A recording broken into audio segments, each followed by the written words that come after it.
time for Dodger Baseball. Live from Dodger Stadium, KCAL 9 presents the Dodgers as they take on the Cincinnati Reds. Hi, everybody, and a very pleasant Tuesday evening to you, wherever you may be. The Reds arrive here with their victory last night. They're 3.5 games behind Milwaukee. The Dodgers, by losing last night, suddenly find themselves 7 games behind the Giants. For the Dodgers, they're 500 everywhere. At home, they go underneath. They're a couple under. On the road, they're under 500. And in the Western Division, they're under 500. So they need a quick recovery in all 3 areas. Tonight, they look to Clayton Kershaw, trying to win his 7th in a rematch with Johnny Cueto. Cueto, in Cincinnati, walked off the field leading the Dodgers, only to have the game blown by the relievers, and that was the game when Matt Kemp hit the grand slam home run. So it's the Dodgers and Reds, Game 2 of the 3-game series. We'll have it all coming up for you right after this.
by Jack in the Box, where you can get anything on the menu any time of the day. And by Southwest Airlines' new Rapid Rewards, unlimited reward seats, and no blackout dates. Hi, everybody, and a very pleasant good evening to you, wherever you may be. We're at Dodger Stadium on another glorious summer's evening. No breeze, warm sunshine, still ready to set. Clear visibility, so the mountains are etched out there in the background. And the Dodgers and the Reds going after each other in Game 2 of the 3-game series. With the Reds coming back to win last night, they have split 4. This will be the 5th meeting of the year. Here's the Reds lineup. Drew Stubbs in center field and Brandon Phillips at second base. Joey Votto, the hero of last night's game, at first base.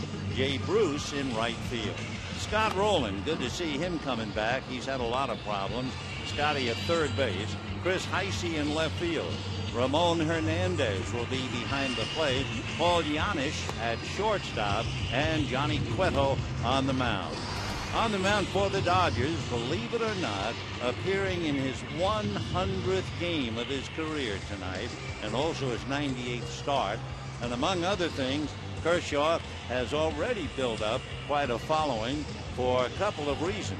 Number one, he leads the major leagues. The opposition over that stretch, hitting .222 since his big league debut in 2008. He's also 4th in the major leagues with 102 strikeouts.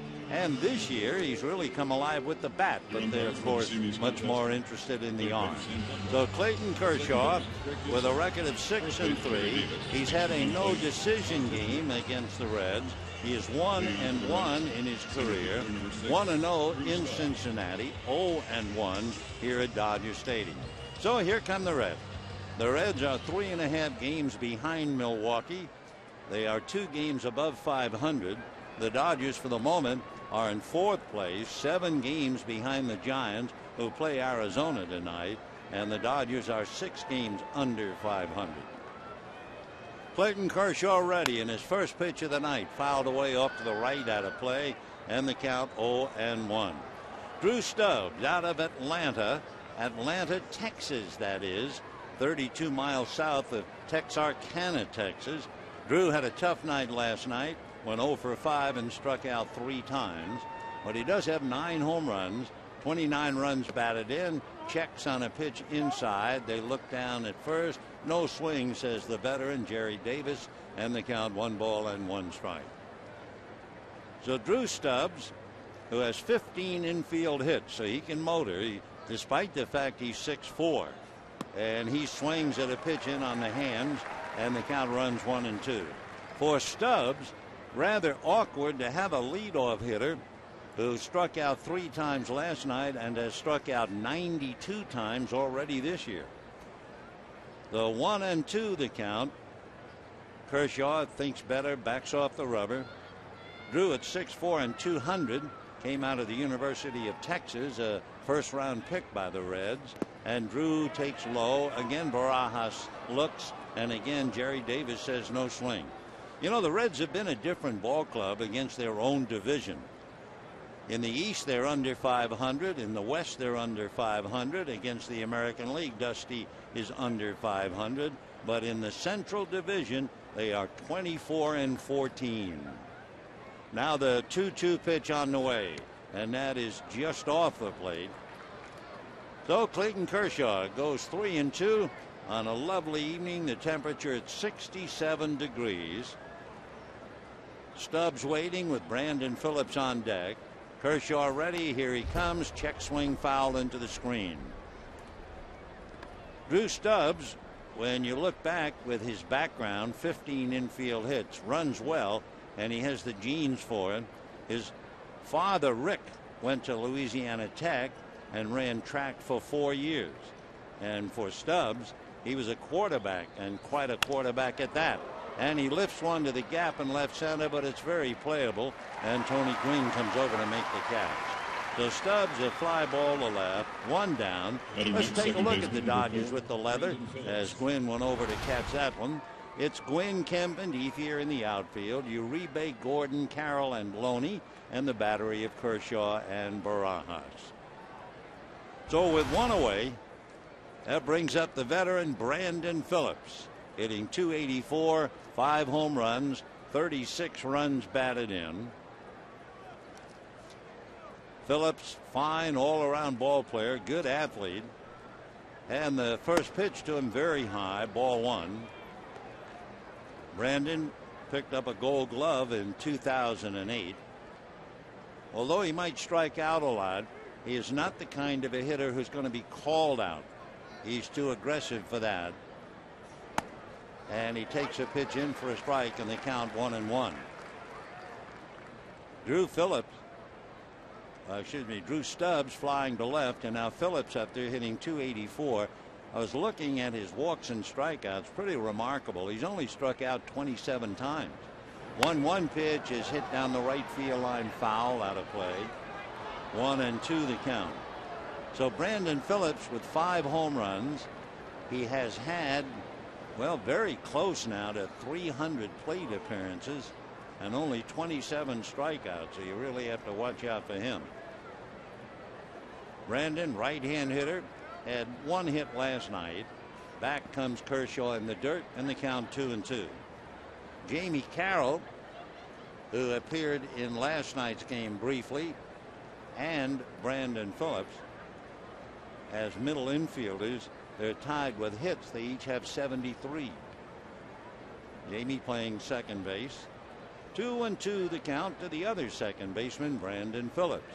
Kershaw delivers fastball, check swing, foul off to the right. Still 2-2. Brandon Phillips out of Stone Mountain, Georgia. That's where he lives. He's from Raleigh, North Carolina. He was a member of the 30-30 club, and there aren't very many of those. And as far as second baseman, really only a couple. He hits one foul down the line. There are 31 members of the 30-30 club. Only 2 have been second basemen, Alfonso Soriano and Brandon Phillips. There are 2 other Reds, 30-30, Eric Davis and Barry Larkin. 2 balls and 2 strikes the count. Kershaw ready and deals, and he's low, ball 3. Another thing about Brandon Phillips, he really is to second base what Troy Tulowitzki is at shortstop. Last year, Brandon Phillips led the league, second baseman that is, in total chances, fielding percentage, putouts, and assists. Here's the 3-2 pitch, swung on and fouled away, so he's still there. In 2007, Brandon had kind of a freakish year in the sense that in 7 he stole 32 bases, but he also grounded into a horrific number of double plays, 26, first in the league. Now the 3-2 pitch on the way. Kershaw deals, ground ball up along third, at the bag, it's in play, and the throw just in time to get it. Uribe handling the ground ball behind the bag, and it was Sam Holbrook, the umpire, indicating that the ball was in play. So 2 down in the first inning, and here comes Joey Votto as we take another look, and Uribe making the play. Joey Votto, an MVP last year, had the big 3-run home run last night in the 7th inning. It was not only his 9th home run of the year, it was the 99th home run of his career. And the Dodgers will send a limo to send him to the airport. The pitch to Joey, he has a look at a strike. In his last 13 games against the Dodgers, Joey has 6 home runs, 21 runs batted in, and he's wore out the staff, hitting .360. Strike 1 pitch to Joey. He pulls away. It's inside. 1 ball and 1 strike. So Joey Votto trying to extend the inning, and he has 2 home runs, 4 RBIs against Kershaw. The 1-1 pitch on the way to Joey. He waves at a breaking ball off the plate, and the count 1-2. Joey Votto is 6'3", 220, out of Canada. And despite the fact Canada is known as the home of hockey. Everybody growing up loves hockey. Not Joey. He never played it. He wanted to play baseball. Big overhand curveball, an even bigger swing and a miss. Down goes Votto and the Reds. 1-2-3. And at the end of half an inning, Reds nothing, Dodgers coming up.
To retire the side in order, striking out Joey Votto. Now let's take a look at the names on the card sent up there by Don Mattingly. Dee Gordon at shortstop, Jamie Carroll at second, then the trio, Andre Ethier, Matt Kemp, and James Loney, followed by Juan Uribe and Rod Barajas. Tony Gwynn in left field bats eighth, and Clayton Kershaw on the mound. On the mound for Cincinnati is Johnny Cueto out of San Pedro de Macorís, the home of Pedro Guerrero, among other athletes. He was a free agent signed by the Reds in 2004, and he misses away to Gordon, 1 ball and no strikes. He's 5'11", 185, and he can bring it. The next pitch fouled away off to the left. That was a 92-mile-an-hour fastball. So Cueto working on Dee Gordon. Dee standing for defense, hitting .296 with an RBI. Cueto comes back, and that's fouled off. Johnny Cueto, among other things, had to be paid a rather supreme compliment by Bronson Arroyo. A couple of years ago, Bronson Arroyo was quoted as saying, "The kid is unbelievable. You're talking 1999 Pedro Martinez stuff." So Cincinnati quickly tagged him as Little Pedro. Breaking ball is whacked into center for a base hit. So Dee Gordon rounding the bag and holding on with a leadoff single, and that will bring up Jamie Carroll. Second baseman, number 14. Now Gordon has great speed, unusual speed, but at the same time he is really unfamiliar with the moves of the various pitchers. And even if he was familiar with Cueto, he would certainly know that Johnny is very tough on base stealers. In Cueto's career, 12 stolen bases, 16 caught stealing, and 11 pickoffs. So you have your hands full if you're thinking about running against Cueto. So the right-hander wants a new ball, and Jamie Carroll waiting at the plate, hitting .319. The Reds have an academy in the Dominican Republic. A lot of ball clubs do. And Johnny Cueto is the first to graduate from the Reds Academy and make it to the big leagues. And his first pitch inside to Carroll, 1 ball and no strikes. So Dee Gordon trying to study the pitcher. Takes his walking lead, held on by Joey Votto. Bottom of the first inning, no score. Carroll has a look, and that's up and in, and a 2 ball no strike count. Johnny Cueto, in looking at what the Dodgers have done against him, Carroll is 2 for 9. The big guy, as you would expect, Matt Kemp, is hitting .556 against him, 5 hits, including 2 home runs. So 2-0 the count to Jamie Carroll.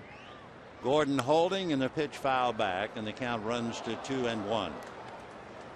Last night, the Dodgers burned by the Reds, and 5 of the 6 Cincinnati runs last night were scored with 2 out. So the Dodgers trying to get the incentive and get out in front and stay there tonight. Tomorrow, the concluding game, and it will be Travis Wood and Chad Billingsley. Remember, tomorrow's game at 12:10.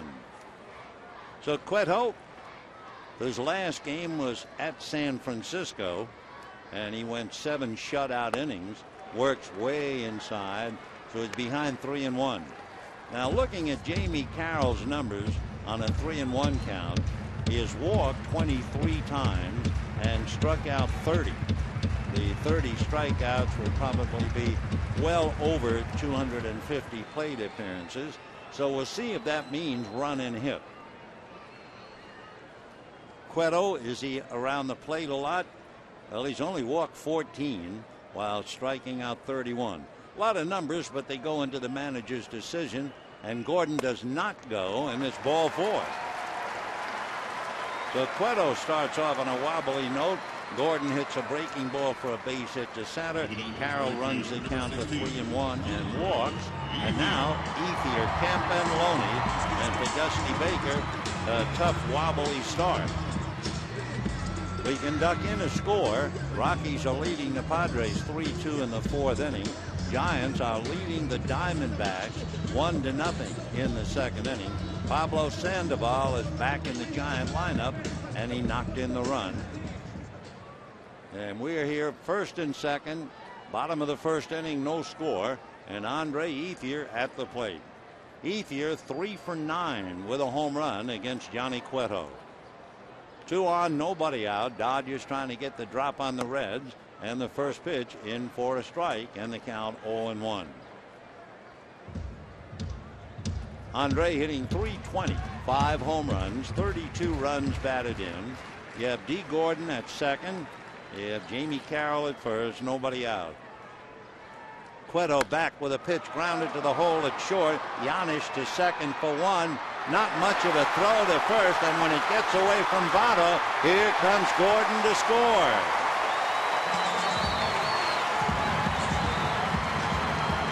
So D. Gordon brings in the run with that great speed. Looking at the play, Brandon Phillips tied up on a charge by Jamie Carroll, and Phillips really had to kind of float the ball off one leg low and away, and Votto was unable to hold it, and Gordon just kept on coming. So it might have been a double play, but an assist for Jamie Carroll, I think, to bother Brandon Phillips' weak throw, and the speed of Gordon, along with the fact that Votto could not handle the throw, and the Dodgers pick up a run. There'll be an error charge to Phillips. Kemp ground ball to third, rolling down to second, back low to Votto. Great pick at first. So Brandon Phillips is having a tough time out there, and Votto just saved him from back-to-back errors. Dodgers get 1 when it's all said and done, and at the end of an inning, Dodgers 1, Reds nothing.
base hit and a walk. 12 pitches later, he got the last out, but not before the Dodgers scored a run.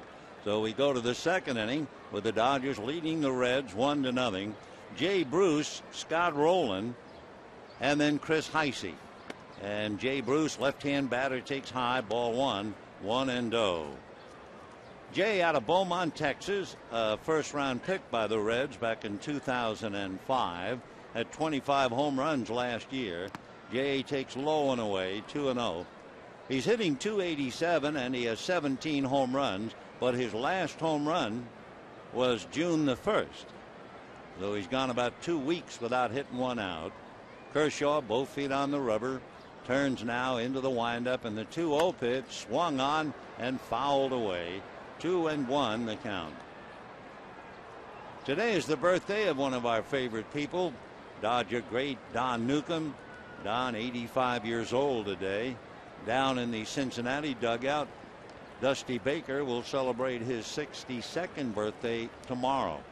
The 2-1 pitch on the way, foul back, and the count 2-2.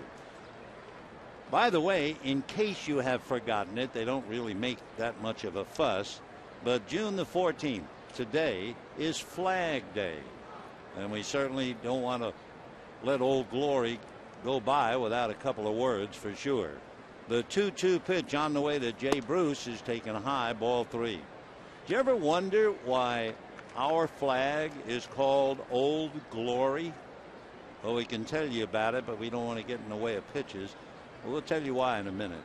3-2 pitch on the way to Jay Bruce, and that's fouled away. The famous name was coined by Captain William Driver. He was a shipmaster out of Salem, Massachusetts back in 1831. And he was leaving on one of his many voyages. And the voyage he was going to leave would climax with the rescue of the mutineers of the Bounty. Here's the 3-2 pitch, swung on, hard ground ball under the glove of Jamie Carroll as he tried to backhand it. It just went right through and on out into right center, so we'll wait for the scoring.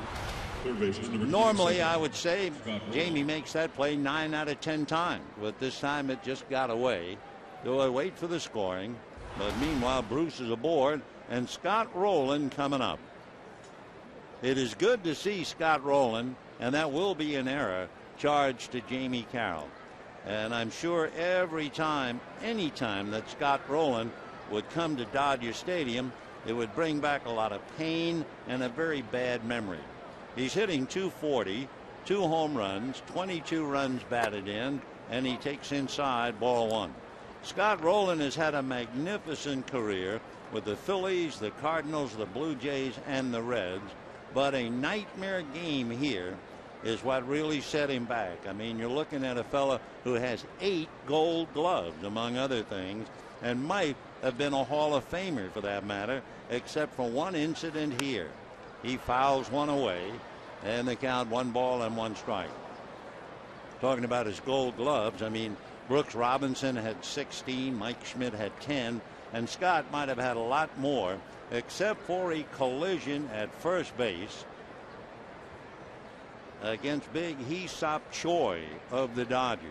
You may or may not remember that, but it really not ruined his career, but it has taken away from him all kinds of things.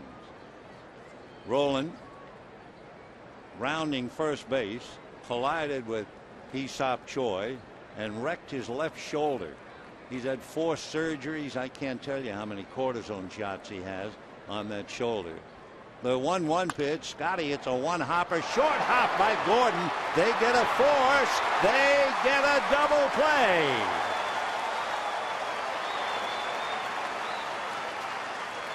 D. Gordon short hops a sinker, makes the play to Carroll, who turns it, and just like that, 2 out. When Gordon short hop and backhanded it, he actually went down on his right side and then turns it into the double play. So Gordon dazzling the audience last night and early tonight as he scored the run. And with 2 out, Chris Heisey is the batter. Fastball by Kershaw, in for a strike. 1-0 Dodgers. We're in the top of the second inning.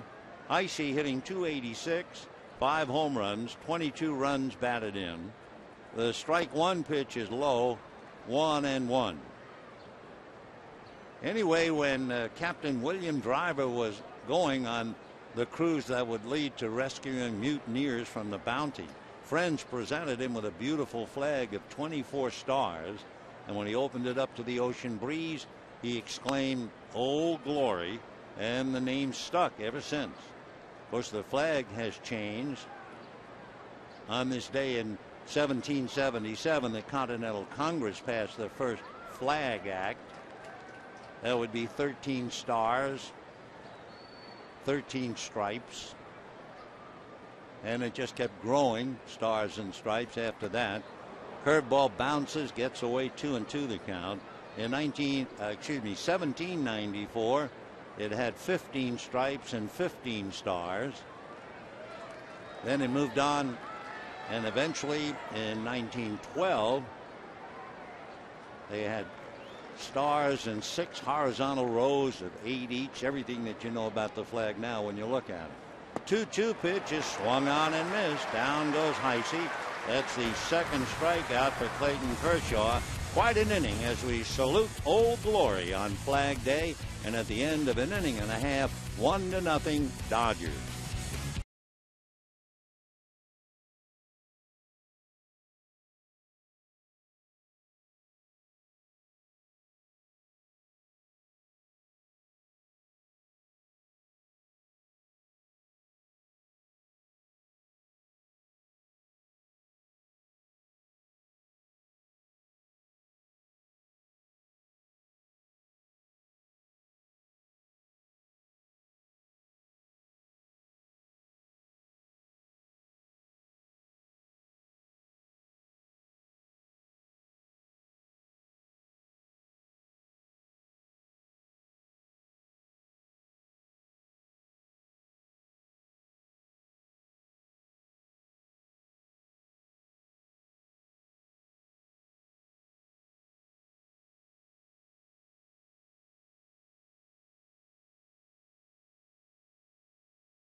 On the bench, nestled up close, you have Trent Olson on one side, Jamie Carroll, Aaron Miles.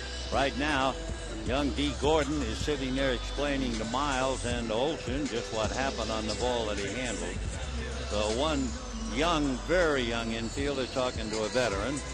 And now in the second inning, James Loney, Juan Uribe, and Rod Barajas.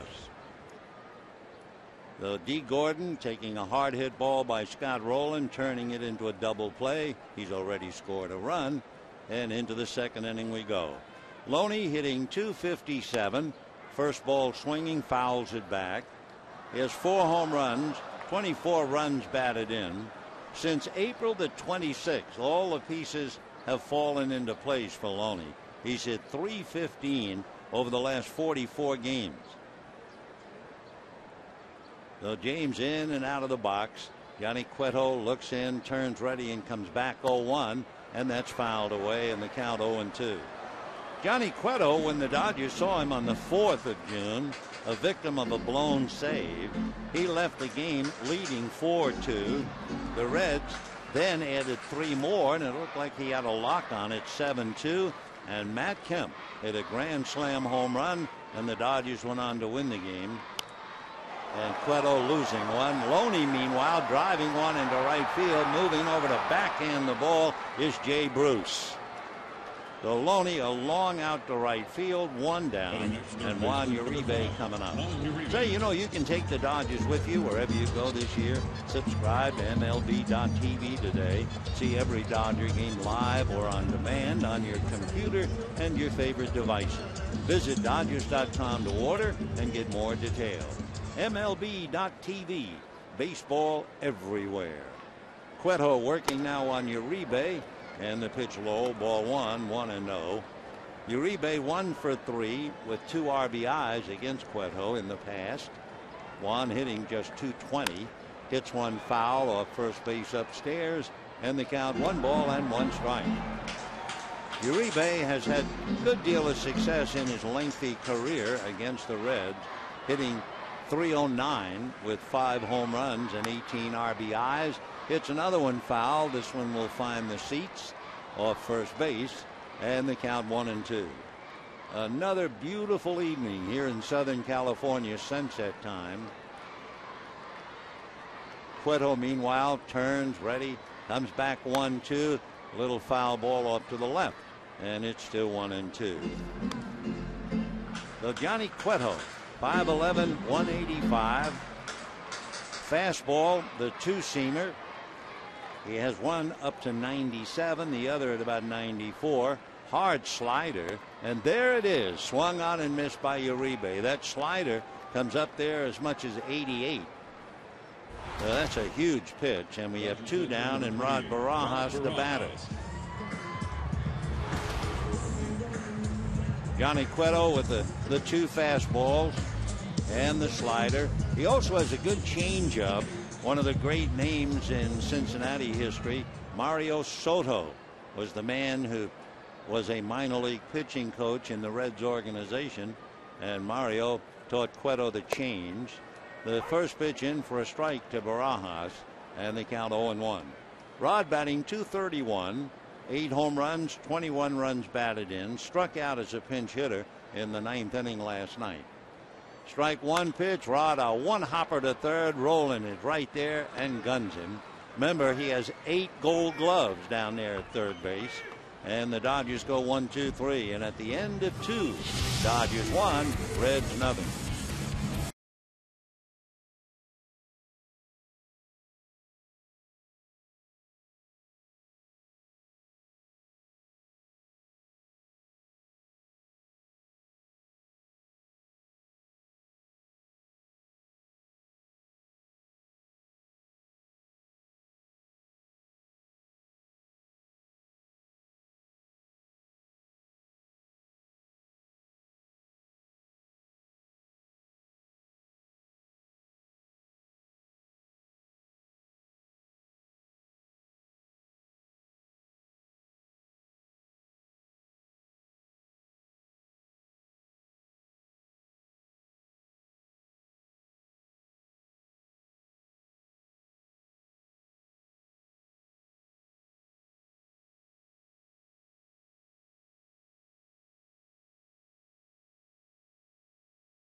To the 3rd inning, and the crowd saluting Don Newcombe on his 85th birthday, along with his wife Karen, taking in the game. There he is.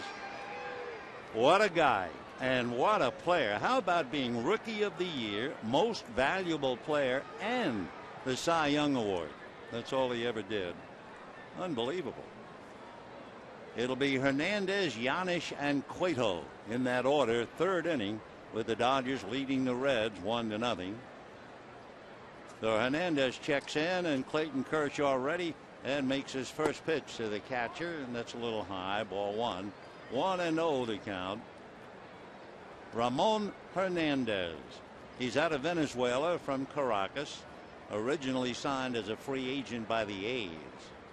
Right-hand batter, big swing and a miss. He's an even 6, but he checks in at 225. So Hernandez waiting on a 1-1 count. Came up to the A's in 1999. Takes a look at a breaking ball strike, and he's in a hole now, 1-2. Hernandez with the A's, the Padres, the Orioles, and this would be his 3rd year with Cincinnati. 1 ball and 2 strikes. Now the 1-2 pitch on the way. Lifted into shallow center. A trio of Dodgers. Matt Kemp is the captain out there and makes the catch. So we have one away in the 3rd inning. And Paul Yanis, the shortstop, coming up.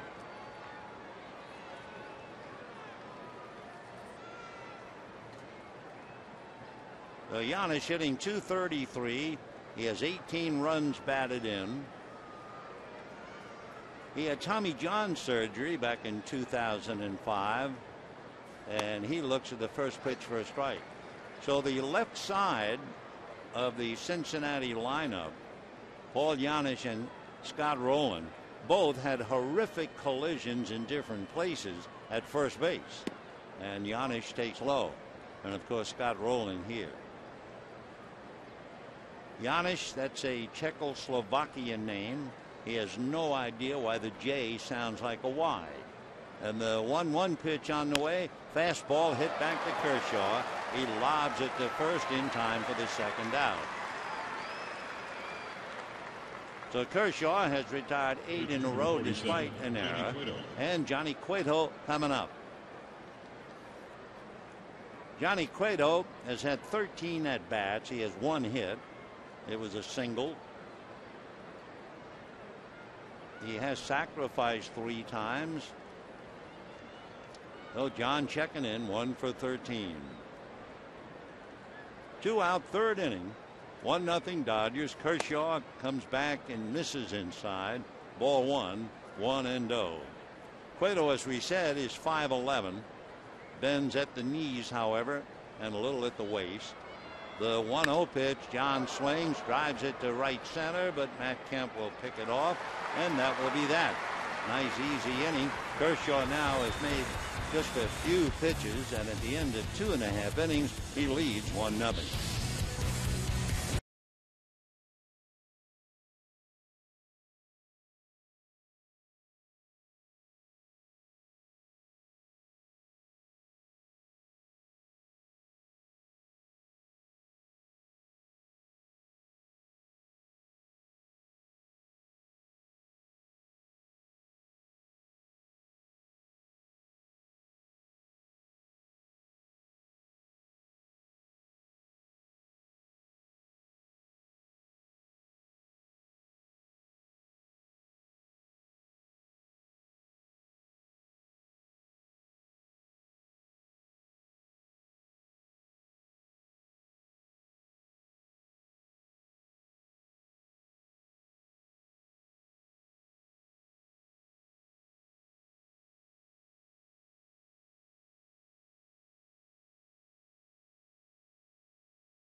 In favor of the Dodgers.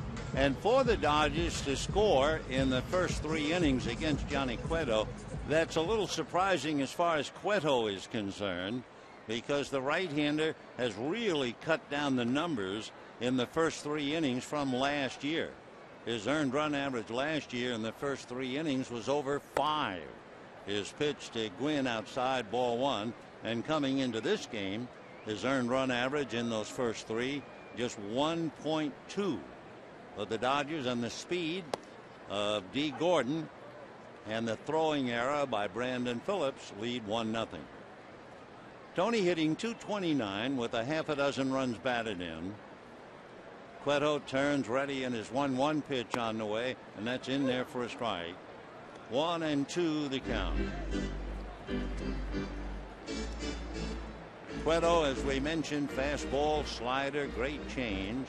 And the scouts say just about all of his pitches have late life.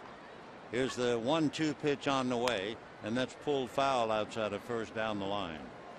In looking at his work from last year, Cueto held left-hand hitters to a .234 average, right-handers at .276. He gave up 11 home runs to left-handers and 8 to the right-handers. Started off this year with an inflamed shoulder. The 1-2 pitch, little dribbler back to the box. Johnny has it, throws to first, and we have one away. Say, don't forget, Tuesday, June the 21st, Dodgers and Tigers at 7:10. You'll receive your very own Dodger Beach Towel presented by Time Warner Cable. And for tickets, visit Dodgers.com/promotions or call 866-DODGER. One away, Clayton Kershaw coming up. Clayton has had a very wonderful start with the bat. He's hitting .276. And the pitch to Clayton a little high, ball 1, 1-0. You know, I have to tell you something. I've known Dusty Baker forever, I guess. And I finally remembered to ask him a question about why he chose a toothpick. Here's the 1-0 pitch to Kershaw. That's in for a strike. And Dusty was telling us before the game, it was back in 1989. He was the hitting coach for the San Francisco Giants from 89 through 92 under Roger Craig. The next pitch is off the plate, ball 2. Anyway, there was a pitcher named Trevor Wilson on the Giants in those days, and he would holler out, "Rally dip." And what it meant was that the Giants were behind, they started to score a run or two. Everybody would take the snuff and put it underneath the lower lip. The pitch is low, 3-1 the count. And Dusty, of course, he's a member of the club, and it's rally dip. So he started dipping, and they won 6 in a row. His wife was angry at him. Everybody that he knew off the field kept telling him, don't use that ugly dip. And you know what? He said it got to be a little addictive. Pitch to Kershaw, in for a strike, 3-2. So finally, after they lost a couple of games and he got rid of it, he didn't use it during the offseason. He went to gum, but it didn't work. 3-2 pitch fouled away by Kershaw. So then he went to a toothpick, and he has really moved beyond the toothpick. His toothpicks are custom made now, and they have flavor, and they're slippery. They're like almost olive oil. Here's the 3-2 pitch coming up to Kershaw, fouled away again. Now, he never played while chewing a toothpick. There was a pitcher years ago with the Giants who pitched a near no-hitter here against the Dodgers in the Coliseum. Big, black, strong pitcher named Sad Sam Jones. He pitched with a toothpick in his mouth. And if you remember Jimmy Wynn, who played the outfield, Jimmy Wynn would play with a toothpick in his mouth. Well, Dusty, he might chew on it now. And you should see it comes in a little case. You open it up, and there.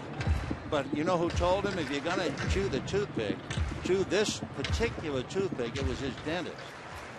So anyway, that's the story of Dusty's toothpick, and Kershaw has been obliging, allowing us to tell the story by fouling off 140 pitches.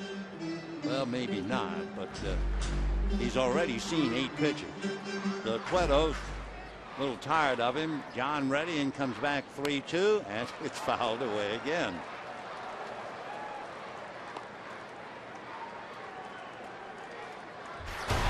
Dusty Baker and his toothpick. Even the Dusty Baker bobblehead has a toothpick. How about that? That's remarkable. All right, Kershaw still there, 3-2, 1-0 Dodgers, third inning. Cueto ready, fastball, believe it or not, foul back. And he's bringing it. That was a 96-mile-an-hour fastball. And Cueto takes a walk. Meanwhile, Rod Barajas looks out as if say, kind of a surprise, isn't it, the way Clayton is swinging the bat. A pitcher hitting 96-mile-an-hour fastballs. Here's the 3-2 pitch coming up. Fastball fouled away down the left field line. Well, it's interesting. Kershaw swinging the bat well. Don Newcomb, celebrating his birthday, was a very good hitting pitcher. 3-2 pitch to Kershaw. Swung on, driven to the gap in left center. That's a base hit. Over to cut it off is Chris Heisey. So Clayton Kershaw gets applause from Chad Billingsley with a long single to left center field. And the Dodgers leading 1-0. And their young pitcher showing the way with a base hit. Well, Clayton Kershaw got one fastball after another, and that is his 9th hit. He has 1 RBI. And applause from Chad Billingsley. Billingsley is very good with the bat, hitting .280. So what they might have is a little friendly competition. Billingsley hitting .280. Kershaw now has probably moved up at least to .280. It was a 12-pitch at-bat for Clayton. So here is D. Gordon, and he takes ball 1. 12 pitches. Boy, that's making Cueto work. John comes back, and it's a soft hopper fielded by Yanish, who gets the force play, and that's all. So Gordon hits the ball to the shortstop right. Yanish makes a nice play to get the force on Clayton Kershaw. I'm watching Chad Billingsley as Clayton makes his way to the dugout, and we're looking at the force play on Kershaw. And Clayton gets 5s in the dugout. He certainly made Cueto work.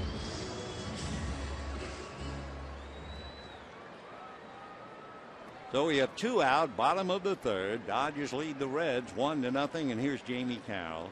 Single to center, walk after Gordon had single to center. Made a good rolling block on Brandon Phillips, whose throw to first base was wide off the mark, and that allowed Gordon to score. So little things mean a lot. Jamie Slide had something to do with the Dodger run. D. Gordon at first base. With a tremendous speed that he has, he's 2 for 2 in stolen bases. Cueto works the plate, a breaking ball for a strike, and the count 0-2. We mentioned earlier the fact that Cueto is very tough to run on.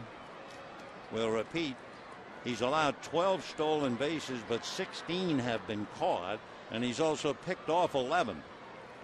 Here's the strike 2 pitch. Instead, whoa, did he gun that thing over to Votto. Oh.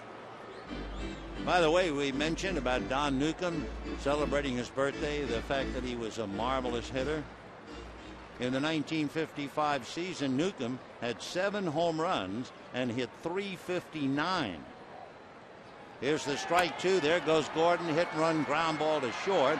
Yanish makes the play, and that's the inning. So Gordon was going. Carroll grounds out. No runs, 1 hit, a man left, and at the end of 3, 1-0 Dodgers.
is brought to you by Southwest Airlines' new Rapid Rewards. Unlimited reward seats and no blackout dates. Dodgers lead 1-0 as we go to the fourth inning. Clayton Kershaw has not allowed a hit. He himself has a base hit after a 12-pitch at bat, and now going to work here in the fourth inning. It'll be Stubbs, Phillips, and Votto, the top three in the lineup.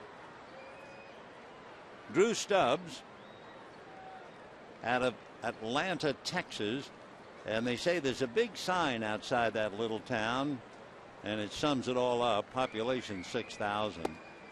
That's ball one. The sign says Gateway to the Piney Woods, and I guess you've probably heard that expression about the piney woods of Texas. Well, his hometown is where it all begins. 2-0 the count. Drew 6'4", 200-pounder. He'll be 27 in October. Fouled away. He has some pretty nice credentials. Not only was Drew the quarterback of his high school team, he was a member of 2 state champion relay teams. He also played basketball. When he graduated, he was the salutatorian of his class. And for good measure, he was the top English, math, and Spanish student in the school. Ball 3.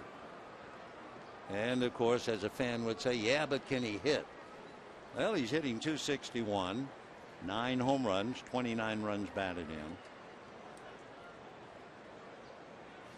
Fastball, 3-2 the count. Drew Stubbs, as a high school senior, committed to the University of Texas. The Astros tried to sign him, but he wouldn't go for it.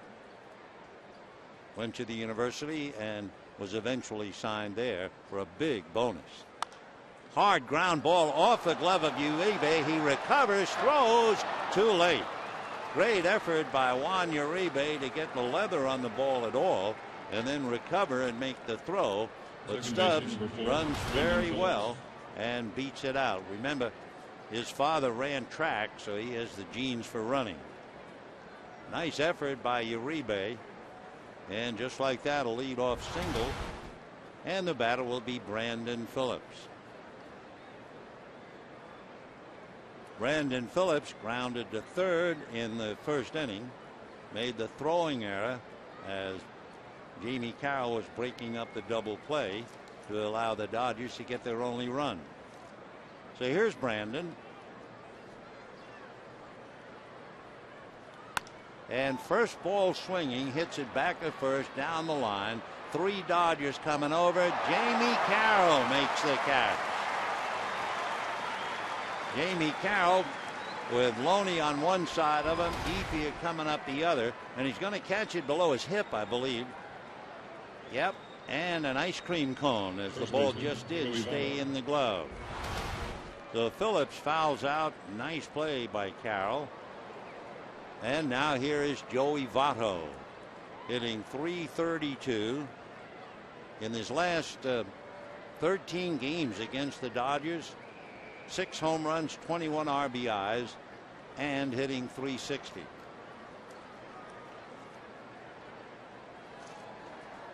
And there goes the run of the pitch low. A hesitant catcher, Barajas, who then throws late. So Stubbs had a pretty good jump, and apparently Rod Barajas had to double clutch. He comes up, hesitates, finally gets it away, and Stubbs is in there easily. He has now stolen 19 out of 21. So I mean, he can run. So now Votto trying to pick him up and get the game even. It's 1-0 Dodgers here in the fourth.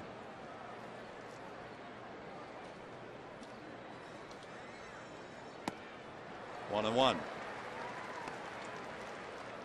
When you ask Joey Votto about learning how to play this game, he said very simply, I've learned more about the game from Scott Rowland than anybody else. Well, in 2009, he was a distant second in the National League Rookie of the Year voting to Cubs catcher Giovanni Soto, but he came back last year and was the MVP. 1-2. Votto, by the way, with runners in scoring position, he's hitting .431, and of course he had the big home run last night. So Drew Stubbs, who can fly, down there at second. 1-2 to Votto. Just did foul it away. Votto, usually a pretty patient hitter. He's right up there on 3-0 counts, 2-0, number one in 3-1, but Kershaw had gotten out in front of him. With all of that, he has struck out 51 times and walked 55. 1-2 to Joey Votto. Fastball away, 2-2. Kershaw has made 56 pitches so far, coming off a 9-pitch third inning. Before spring training in 2008, Joey Votto had laser eye surgery. Fastball fouled away. For Joey, his parents, Joseph and Wendy, they owned a restaurant, and then things went badly up there in Canada. Family struggled. His father became a chef.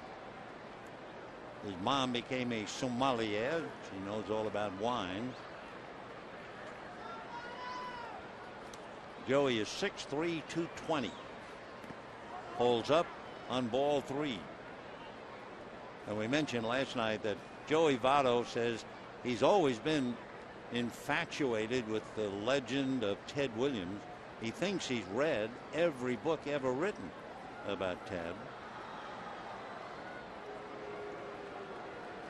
So Votto, quite a player, and with all of it, he's 27. He'll be 28 in September. 3-2.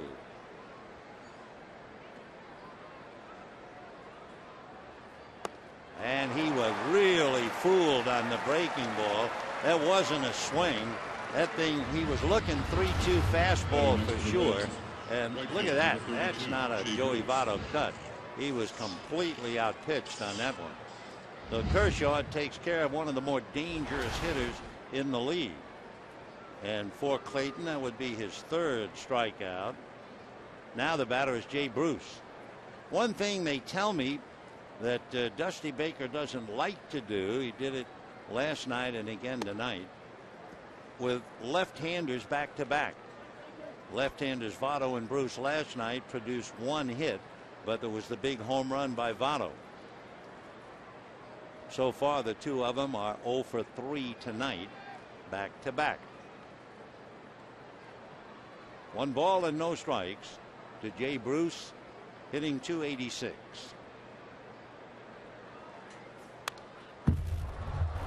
Foul ball makes it 1-1. So Bruce trying to find the secret. Those who follow the Reds say that there are times when you can't get him out, and then he doesn't just cool off a little, then he usually struggles for a while. 1 ball and 1 strike to Jay Bruce. Fastball on the hands, just threw that by him. It was 94 on the gun. The other thing about Bruce that's unfortunate for the Reds, he has 17 home runs. 11 of them have come in games where the Reds have lost. 1 ball, 2 strikes. Breaking ball, 2-2, big overhand curve. Bruce, after the All-Star game last year, really found himself. He hit .306. He had 15 home runs and 34 RBIs. 2-2.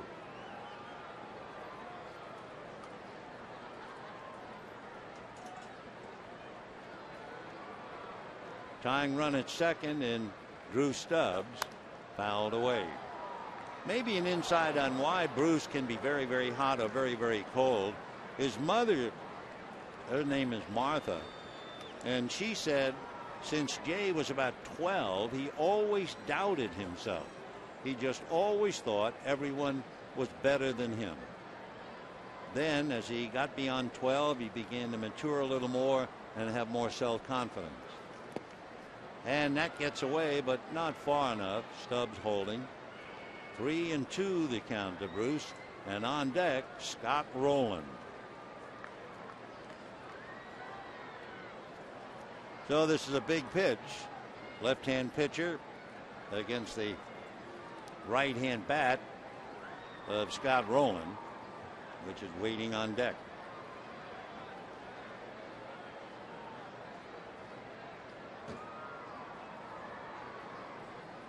Three and two. Fastball fouled away.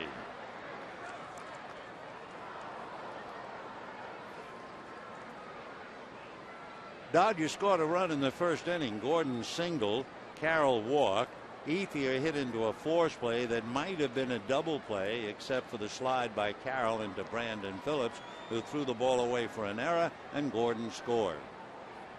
3-2, and that's in the dirt, so that means Rowland is coming up with 2 on and 2 out. We told you about the collision, Scott Rowland and Hee-Sop Choi.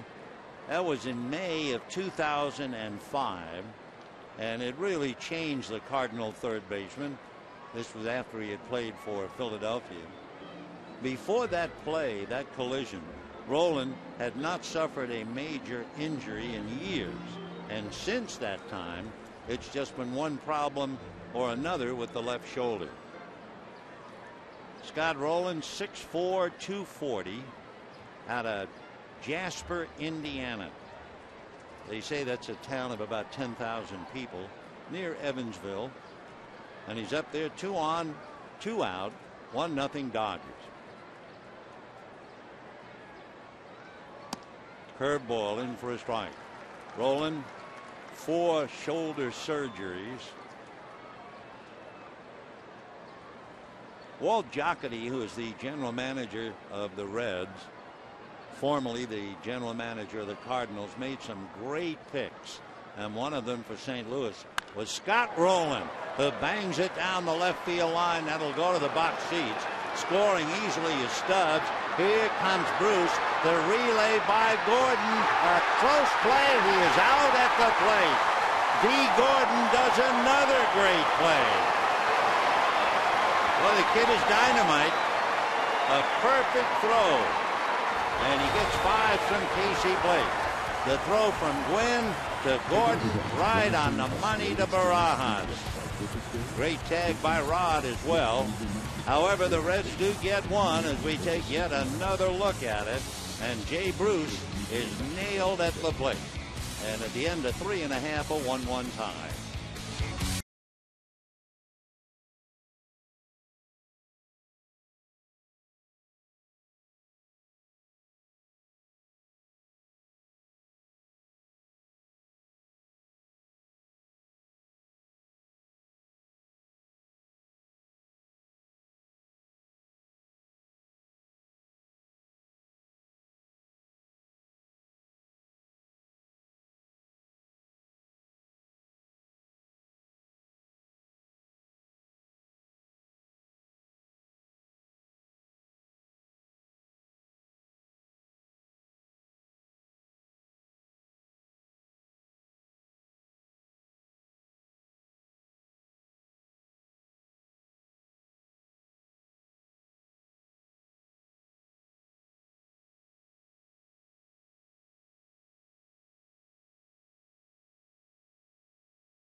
hard to handle the throw from Tony Gwynn, and then a strike to Rod Barajas. But you folks at home, take a look at Rod Barajas and his left foot. As Gwynn goes to pick it up, here comes the high throw to Gordon. But now watch Barajas and the left foot as Bruce is coming in. There's the foot blocking him completely and making the tag. A veteran catcher at his best to prevent a run. So we have a 1-1 tie, fourth inning. And here's Andre Ethier. Slow freight for a strike. You know, we're talking earlier about how wonderful it is for Clayton Kershaw getting all those base hits. But then again, 0-2. Kershaw, when he was pitching in Colorado, he had a walk and a single and scored from first in back-to-back innings. And the next thing you know, he gave up a half a dozen runs. Ethier isn't around very long. One down. Well, tonight, Kershaw had a 12-pitch at bat in the third inning. Single.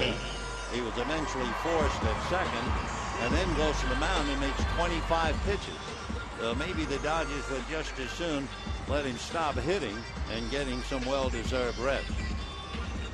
Another thing about Clayton Kershaw, the Reds have already fouled off 19 pitches, and he's had 6 3-ball counts. So all of that taking an awful lot out of him. He's made 69 pitches in 4 innings. Matt Kemp hit into a double play in the first inning, started by Scott Rowland. 1 ball and 1 strike. So Cueto and Kershaw are even in the bottom of the 4th.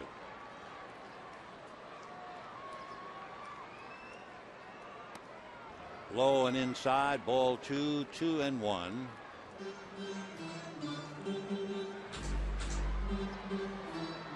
Matt with 20 home runs, 56 runs batted in. We're in the 4th. 2-1.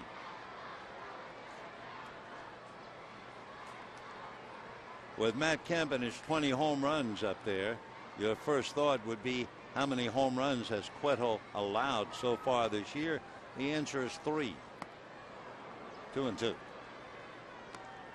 Bronson Arroyo leads the Reds and is tied for the most, 16 home runs.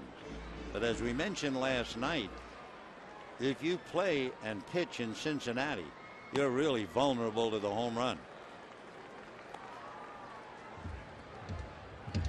The Reds have played 35 games at Great American Ballpark this year, and there have been 86 home runs hit in those 35 games. 3-2.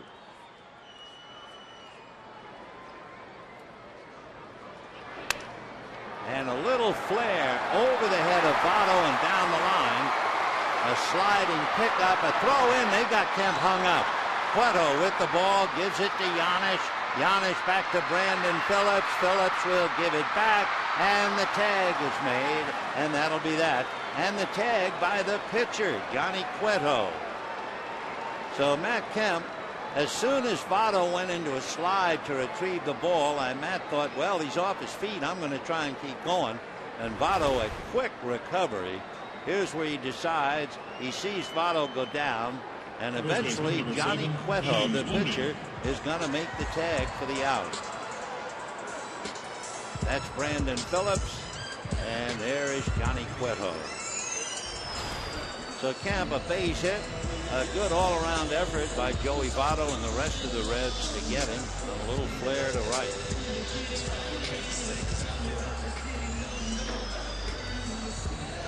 If you're keeping score in the game and you like a rundown, it started with Votto, 3 to Phillips, 4 to 1 Cueto, to the shortstop Giannis, back to Phillips, and then eventually to Cueto, who made the tag. So we have 2 out, bases empty, and here's James Loney. Fastball away, 1 run, 2 hits for the Reds, 1 run, 3 hits for the Dodgers, each side with an error. And we're in the 4th. Loney a long out to right. That's a strike. 1-1.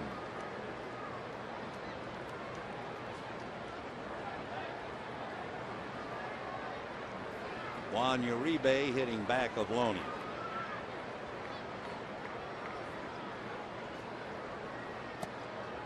Looked like a change off the plate. 2-1 the count. A change over 80. But when you throw 96, an 83-mile-an-hour changeup is dynamite.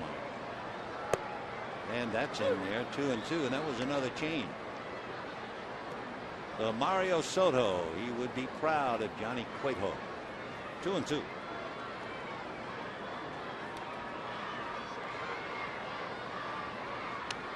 Foul back. Last year, Cueto won 12. He just turned 25.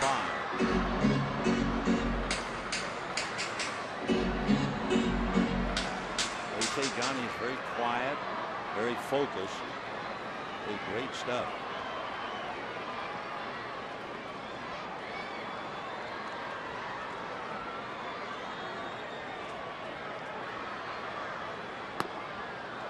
Tried to get that thing on the corner and missed, so he goes all the way. 3-2. Waiting on deck, Juan Uribe.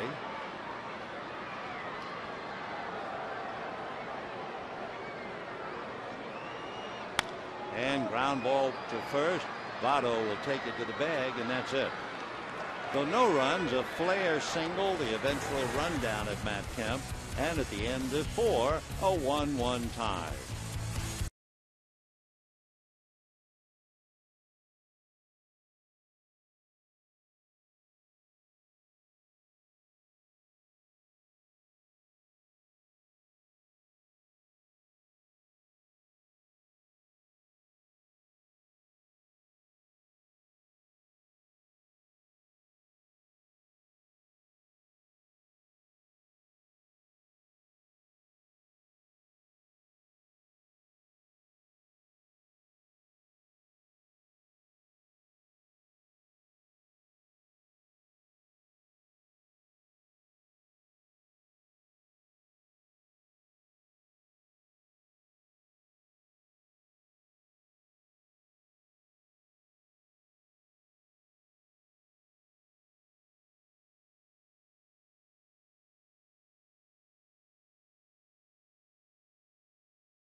Win an iPod Nano.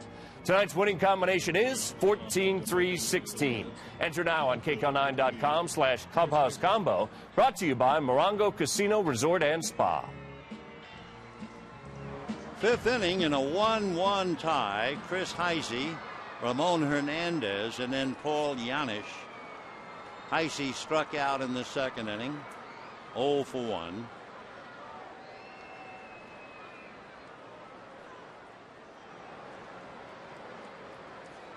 Fastball lifted to left center, playable. Kemp is calling. Oh, 1 pitch and 1 away here in the 5th inning. Our text question is, which off-season acquisition has made the biggest impact, do you think? Adrian Gonzalez, Lance Berkman, or Cliff Lee? Text your answer to 86212 on your cell phone.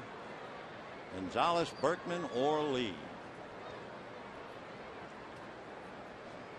Ramon Hernandez. And a strike.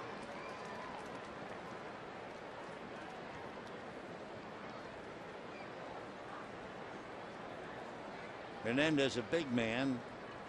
He always has a weight battle. Right now he's listed at 225. He's matured, works very hard to stay in shape, and it's paid off for him.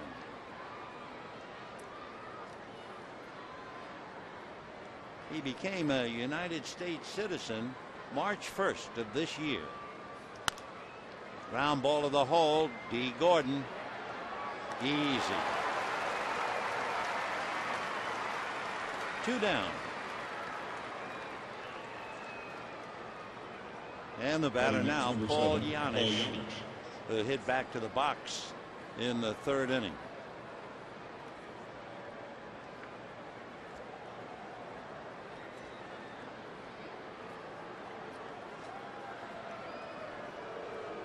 One run, 2 hits for the Reds. 1 run, 3 hits for the Dodgers. Giants beginning a big series over in Arizona. Giants, when the game began, leading Arizona by a half a game, and the Giants are leading the D-backs 5-1 in the 6th inning. Routine ball to count. Well, 1-2-3 inning for Clayton Kershaw. He needed that after a 25-pitch 4th, and it's a 1-1 tie.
By Sports Authority, the official sporting goods retailer of the Los Angeles Dodgers. Applause in the background. All night we are saluting Don Newcomb, and the big fella stands up again, receiving the plaudits of the crowd, so well deserved. Newcomb would certainly be in the top 5 of any and every ball player I ever met, as far as winning the honor of being best dressed. Of course, in the old days, all the ball players dressed. I mean, shirts, ties, suits. We had a pitcher named Russ Meyer who actually traveled with a steamer trunk.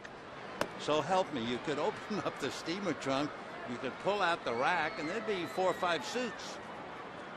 Oh yeah, they really dressed. Today, blue jeans and a beard.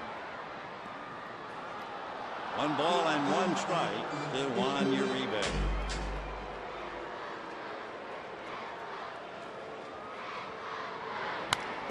Ground ball to Roland. So 1 away here in the 5th inning. That'll bring up Rod Barajas, who grounded to 3rd, but made that great defensive play to prevent Jay Bruce from scoring back in the 4th inning, and has kept it a 1-1 tie.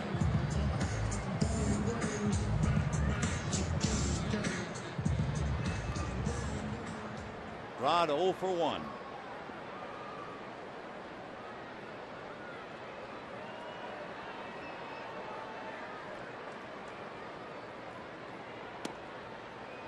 Off off speed at 77 with that straight change.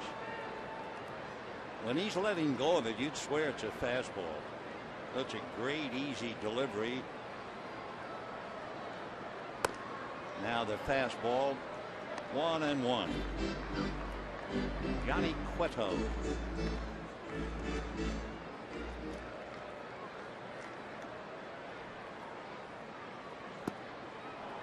One and two on the breaking ball. We told you coming into the game that Cueto has dropped the batting average. Right-handers last year hit 271. This year they're hitting about 216. Little pop fly. Brandon Phillips, 2 down. Well, taking a look at the schedule for the next couple of days. Remember, tomorrow it's a 12:10 game on Prime Ticket. Maybe you can be out here and have lunch and enjoy a day in the ballpark. And then the Astros come in Friday, Saturday, and Sunday, all three on Prime Ticket. The Astros will then be followed by Detroit and then the Angels.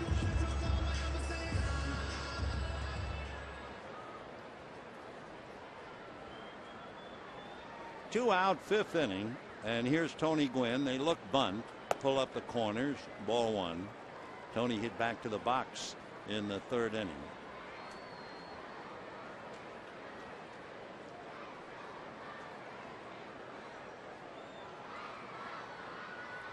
Fouled away.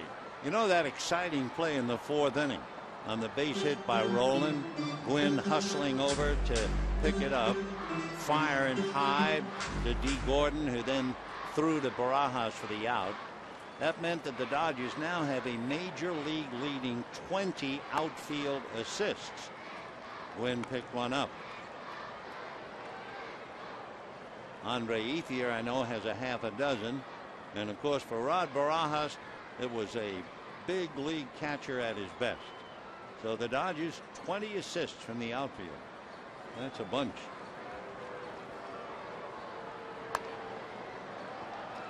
2-2. It's worth looking at again. The whole play. Gwynn a little high to Gordon, but he's 6 feet. And then the block by Rod Barajas. Reminds you of a goalie. Good stick save. Blocking that puck, only he's blocking a big body running all the way. Well, that was a great play by Rod. And you can just imagine a catcher, even though he has shin guards, chest protector, he's trying to catch a ball that's been gunned by the shortstop, and he knows the runner is liable to, well, at least knock him flat, and they concentrate to hold on to the ball. Nice pick by Brandon Phillips for the inning. By the way, Jay Bruce, who was trying to score, was 215 pounds on the loose. And at the end of 5, a 1-1 tie.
up against Scott Linebrink of San Diego, and Matt hit a home run. He went on to hit 7 home runs in 18 days, which was quite impressive. 5 years later, coming into this game, Matt Kemp has hit 7 home runs in a stretch of 13 games.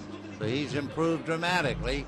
And with that in mind, in a 1-1 tie, let's go back to this one.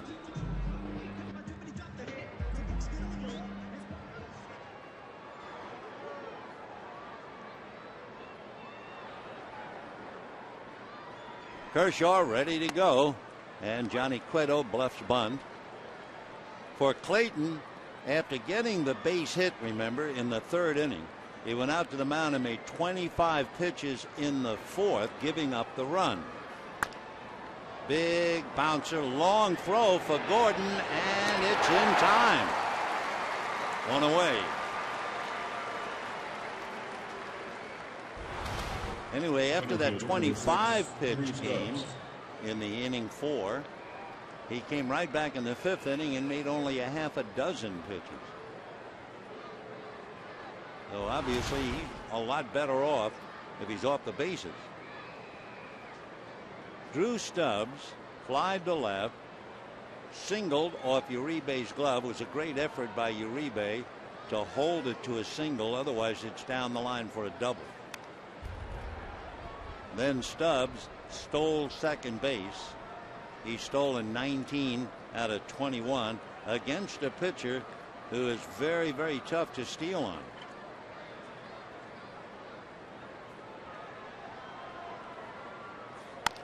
Ground ball up the middle.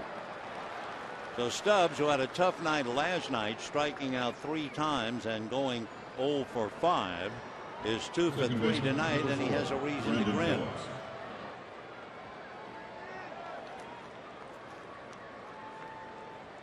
3 hits in a run for the Reds, 3 hits in a run for the Dodgers, and now the batter is Brandon Phillips. 0 for 2. He was 1 for 4 last night with a walk, and the walk was important. It was followed by a home run by Joey Votto.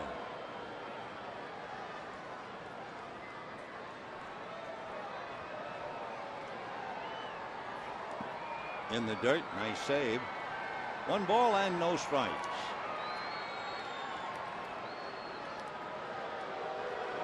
Brandon Phillips has the fine genes.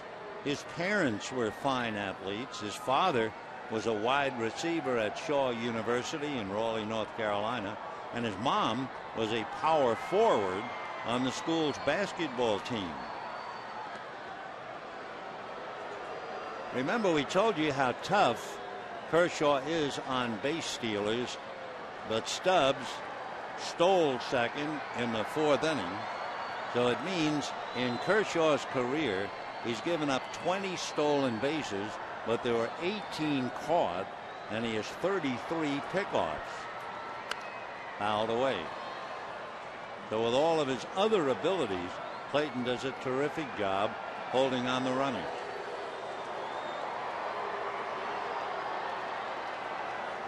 He's now made 81 pitches. As usual, the unseen enemy, unless you're really keeping tabs, are foul balls. Earlier in the game, the Reds have already fouled off 19 pitches. So Stubbs, with a stolen base in the 4th inning, is certainly a threat to go again.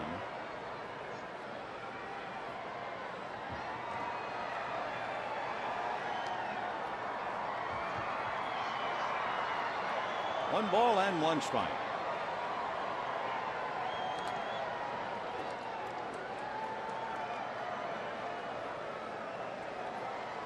Tomorrow afternoon, the finale of the 3-game series, Travis Wood and Chad Billingsley.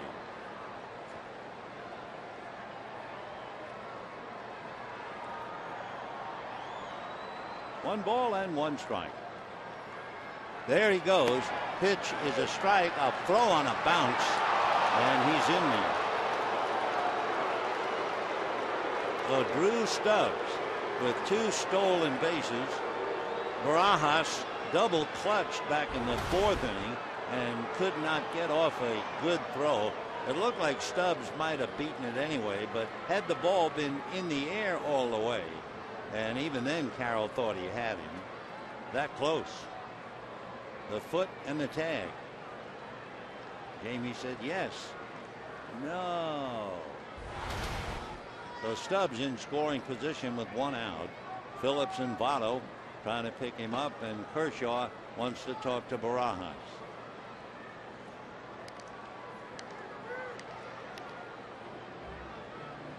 Players have learned, because of television especially, there are too many lip readers around. 1-2 the count to Brandon Phillips. Phillips, coming into this game, was hitting .538 against Kershaw, 7 for 13.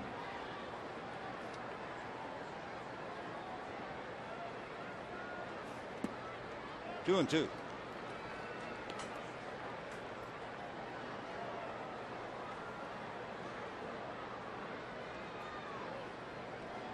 Two balls, 2 strikes.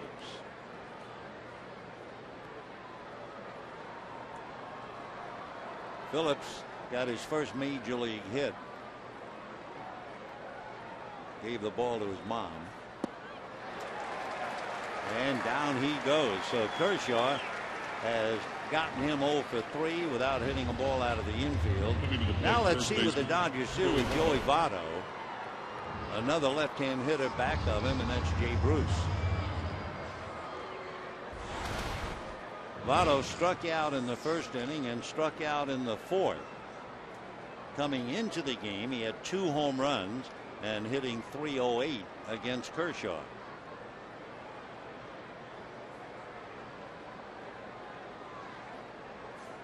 Fastball off the plate. When he struck out in the 4th inning, he had to be definitely fooled. Remember, he had more of an awkward swing on the curveball than anything else. That was a 3-2 pitch. He must have been looking fastball. 1 ball and no strikes to Joey. He's been dynamite with runners in scoring position. He has 42 runs batted in.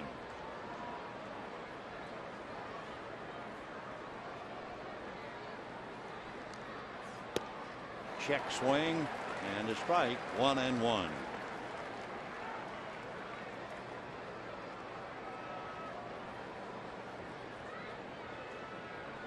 Dodgers scored in the 1st. Reds scored in the 4th. Reds had a runner thrown out at the plate.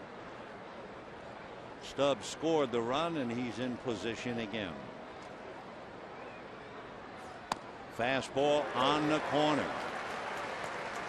That fastball clocked at 93.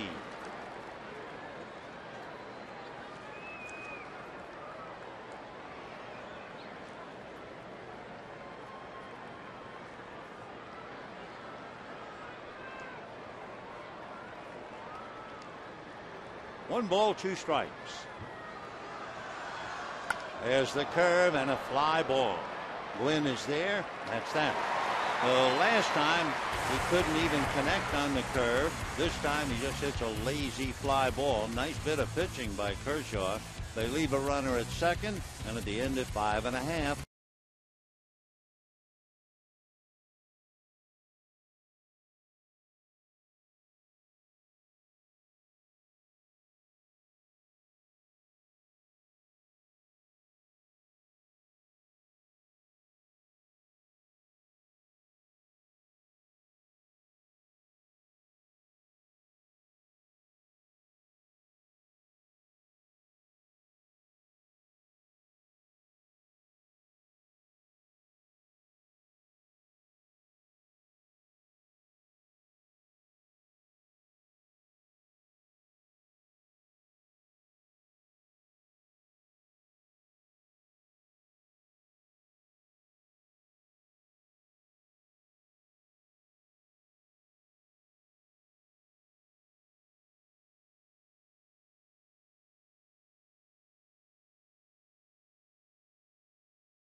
Dodge.com or your local dealer today.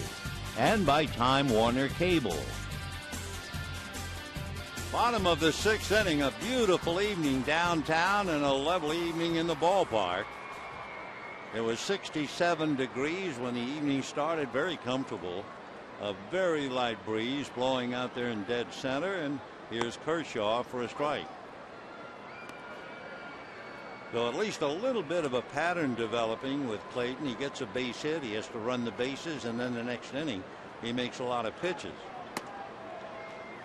Tonight he got the base hit in the third. He was eventually cut down, and that was some at bat, a 12 pitch at bat that led to the base hit. Little roller, 1-2. Then he went out to the mound, made 25 pitches, gave up a run.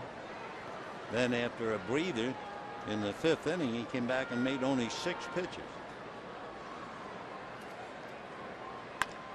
Ground ball to Brendan Phillips on his knee to make sure he didn't boot it. So a veteran second baseman making sure that didn't get away. Well, maybe the Dodgers are just as well and happy that Kershaw can sit down. D. Gordon singled, came around to score on a throwing error by Brandon Phillips, and last time up hit into a force play.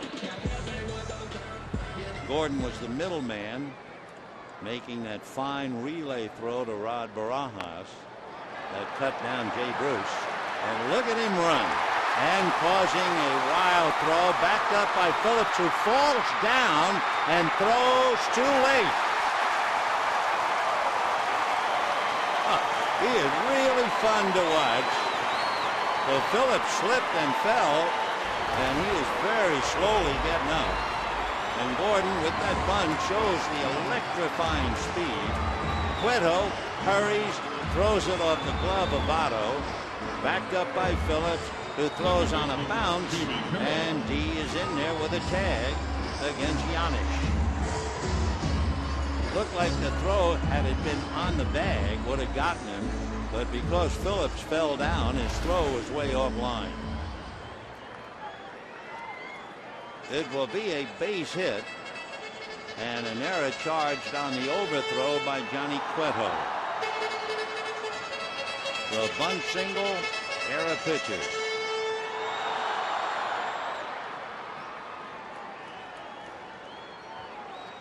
Years ago, and I mean years ago, back in 1959, Dodgers playing in the Coliseum, Don Zimmer was the Dodgers shortstop.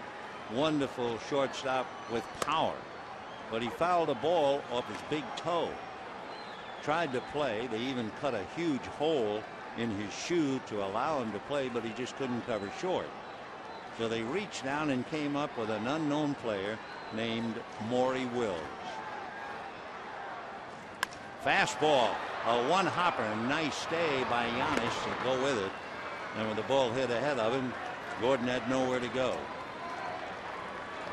Anyway, Wills, it took him a little while before you could apply electrifying, but he became electrifying. And now you look at this D. Gordon kid, and wow, I mean, his speed, the way he handles himself, he could very well fulfill the definition of electrifying. Well, here's Andre Ethier trying to pick him up. And he's going to third. The throw to third, tagged by Rowland, no good. So D. Gordon steals third. He is now 3 for 3 in stolen bases. Cueto lifting that left leg, and Gordon just took off. Tough call for third base umpire Sam Holbrook, because Rowland is a big guy and the umpire was behind him, but he made the call and Gordon is in there. 1-1 the count to Andre Ethier. Well, what would you do in looking at Cueto? At least coming into the game, Ethier was hitting .333. Kemp was hitting .556. Fastball missed in under, and he threw at 96.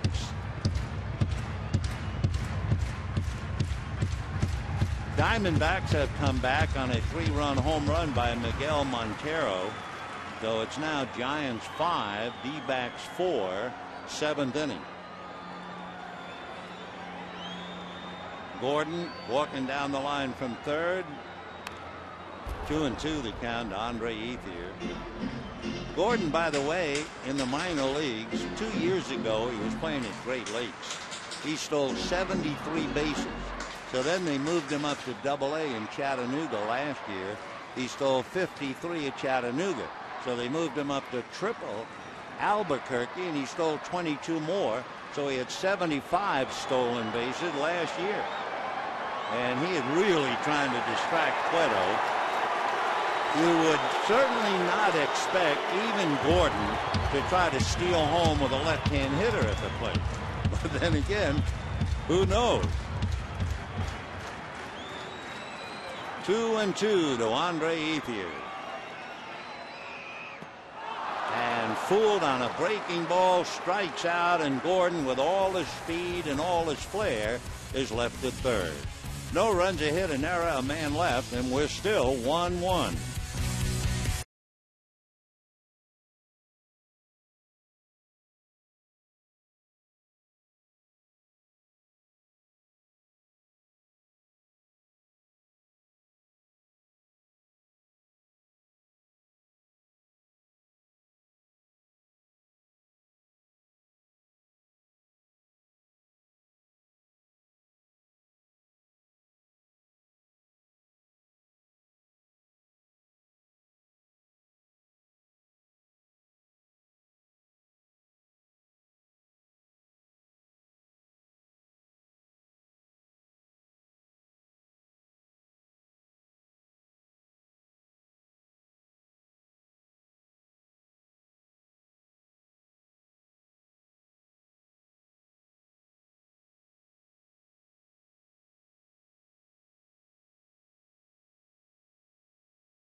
In number of pitches, strikeouts to walks. Kershaw with 3 hits allowed, Cueto 4. And we're heading for the 7th inning in a good old-fashioned pitching duel and plenty of excitement. Thanks to D. Gordon, we've had a great play at the plate, and Gordon appears to be almost everywhere. 2 for 3. He has scored the Dodger run. He has stolen third base. For the Reds, Drew Stubbs has 2 stolen bases, 2 hits, and he scored the run for Cincinnati. So here's Jay Bruce. Foul ball. It was Bruce who was cut down at the plate on that fine block by Rod Barajas. Jay reached on an error by Jamie Carroll and walked. 0 for 1.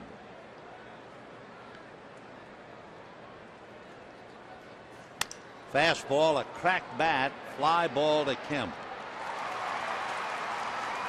So you can hear the bat crack up here. And 1 away here in the 7th inning. Scott Rowland coming up.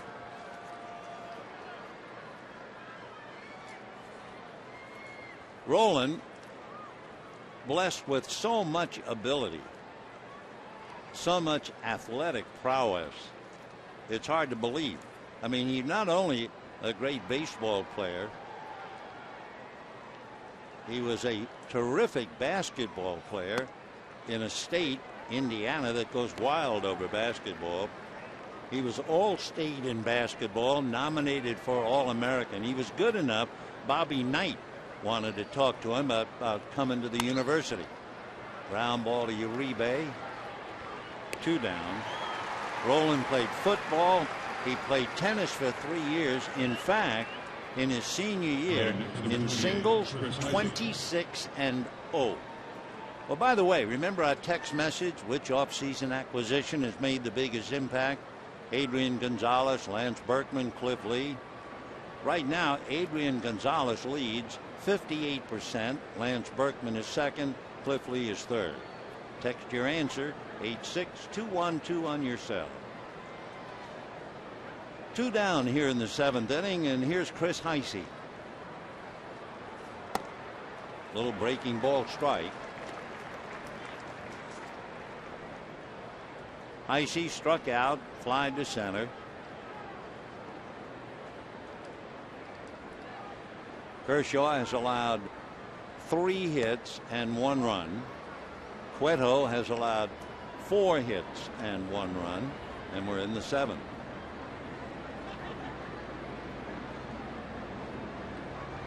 Clayton now has made 94 pitches. Line drive, foul. 1-2. In looking at Kershaw and his past performances, the last 2 games he pitched, 98 pitches in Colorado, 89 pitches in Cincinnati. And before that, 116 pitches in Florida. 1-2. Curveball, 2-2.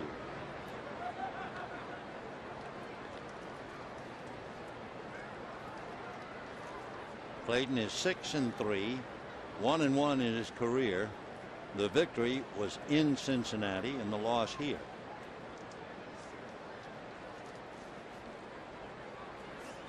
And that's going to go down the line. Ethier trying to cut it off, but he's not going to get it. Into second base goes Heisey, and he will hold there. And the batter will be Ramon Hernandez. So Heisey goes the other way. Nice bit of hitting. Doubles to right. For Kershaw. Fastball. And Heisey just bangs it. For Heisey, just his 4th double. So Ramon Hernandez trying to pick him up.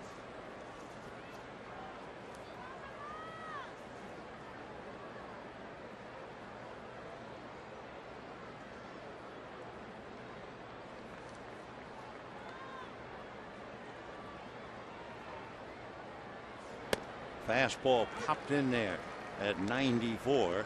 0-1 the count.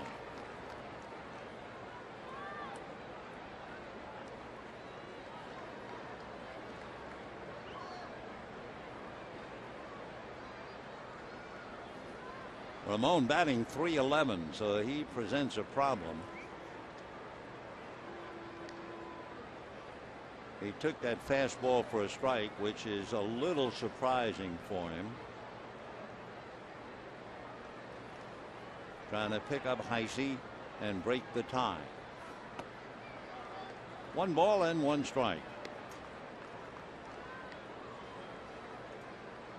Down in the Dodger bullpen, Blake Hawksworth tuning up, and Kershaw getting right up to the 100 pitch mark.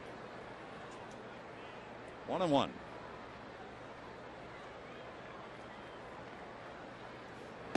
Fastball, but a little low.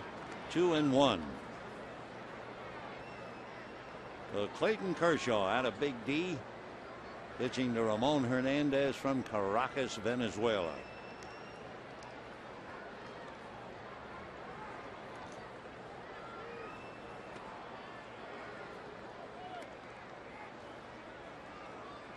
So 3-1 the count, and they decided let's not monkey around. Paul Yanish, hitting 8th in the lineup, will be coming up. So Don Mattingly decides to put Hernandez aboard. For Clayton Kershaw, he gives up a walk. That's only the 2nd walk that he's given up tonight. Remember, he walked Bruce who was eventually cut down at the plate. So here's Janish. Janish went to school at Rice University. He lives in Cypress, Texas. Johnny Cueto, the pitcher, is out on deck. And ball one. Last year, Janish hit .308 against left-hand pitching.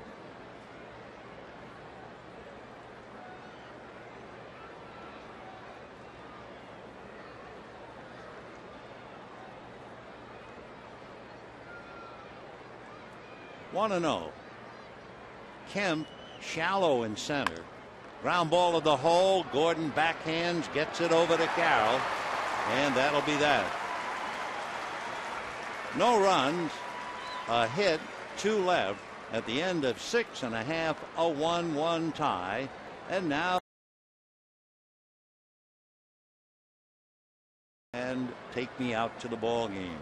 Ladies and gentlemen, would you please rise and join in the singing of God Bless America, performed tonight by Vincent Yao. God bless America, land that I love. Stand beside her and guide her through the night with the light from above. From the mountains to the prairies to the oceans wide with foam. God bless America, my home, sweet home. God bless America, my home, sweet home. Vincent Yao.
Brought to you by Carl's Jr. $6 burgers made with 100% Black Angus beef. And by 76 Gas, proud sponsor of the Los Angeles Dodgers. 76, we're on the driver's side. We have a 1-1 tie as we go to the bottom of the 7th inning. It'll be Matt Kemp, James Loney, and Juan Uribe. For Clayton Kershaw, he made 16 pitches in the 7th inning, so his pitch count is now up to 104. His high for the year, 117 against the Giants way back in April, and 116 the end of May against Florida. So Johnny Cueto going to work. He's made 84 pitches. and Matt Kemp. We mentioned at the end of the 5th inning that on this day in 2006, Matt Kemp hit a home run against Scott Linebrink and went on a tear and had 7 home runs over an 18-game period. He was the first Dodger and the 5th big leaguer ever to have such a start. Who was the other? Dusty Baker. Pitch fouled away, still 1-2. So Matt with a 1-2 count. Hot foot. Kemp has grounded into a double play, single to right, 1 for 2. And he's not quite ready, needs a new bat. So Kemp 1 for 2, Loney 0 for 2, Uribe 0 for 2. So amongst them, just 1 for 6.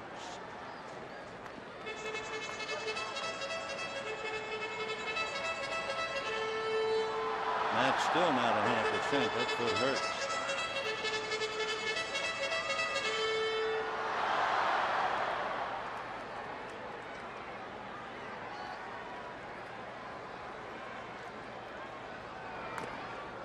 Slider down, and Matt just did get a piece of it.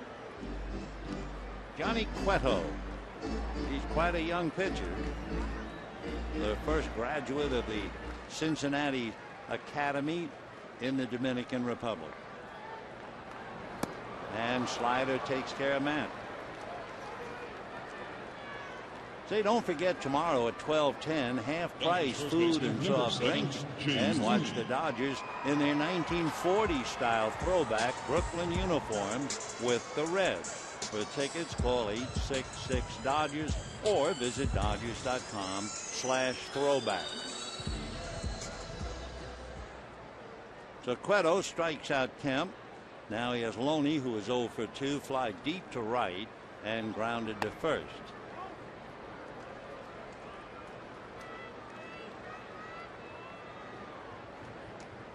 Cueto with 4 strikeouts. 1-1, bottom of the 7th. That flips that in. Cueto's arms are fairly long, and because of those long arms, he pitches so effortlessly, turning his upper torso, and then the ball just jumps at you. That's 93. Yanni is 5 feet 11, weighs about 185.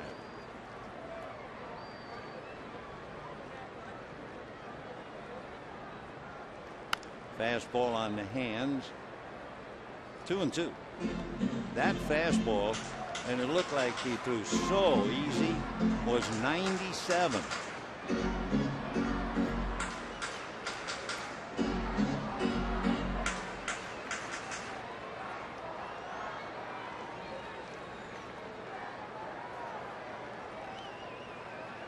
He's just 25. 2-2. Just off the plate with a change, and I think he thought he had the strike. Plate umpire Todd Tishner. Todd's a Nebraska boy, lives in Kansas, and he's been a minor league umpire since about 1999. 3-2. Ground foul.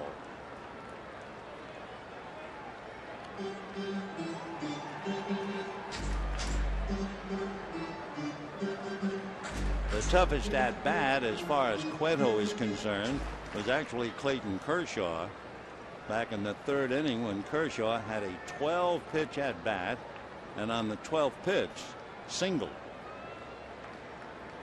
3-2 to Loney. Fastball. Gun says 96.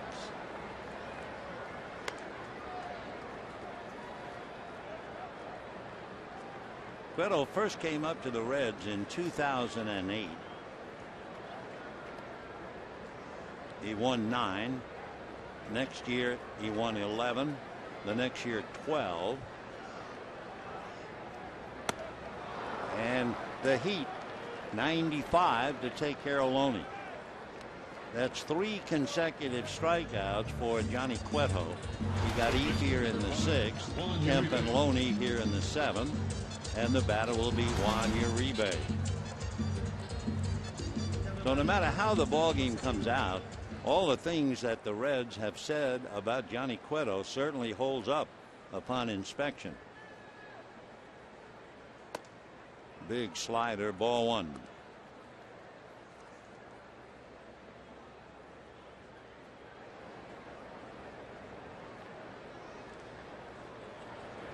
Fastball at 94. 2-0 to Uribe with Rod Barajas on deck.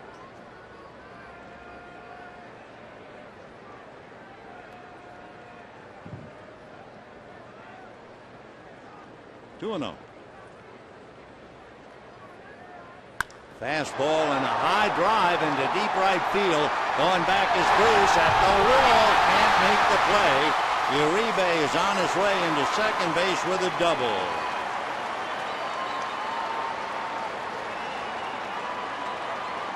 Jay Bruce might have made that play if it were in Great American Ballpark, but as a visitor, he just wasn't quite sure. Right there, the glove was inches from where the ball hit. Take another look. Up he goes, right over the tips of the glove. So a 2-out double by Uribe to right field, and the batter will be Rod Barajas.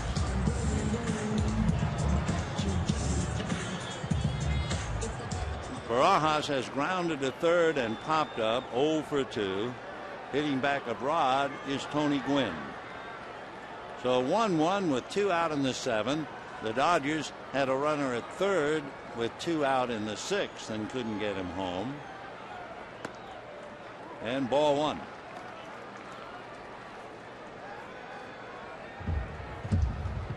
Rod batting .229.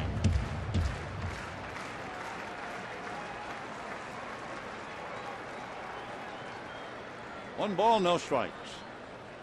Time. Cueto has now made 101 pitches.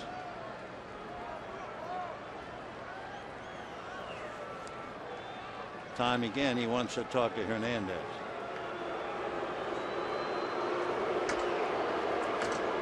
So Ramon Hernandez from Venezuela, Johnny Cueto from the Dominican.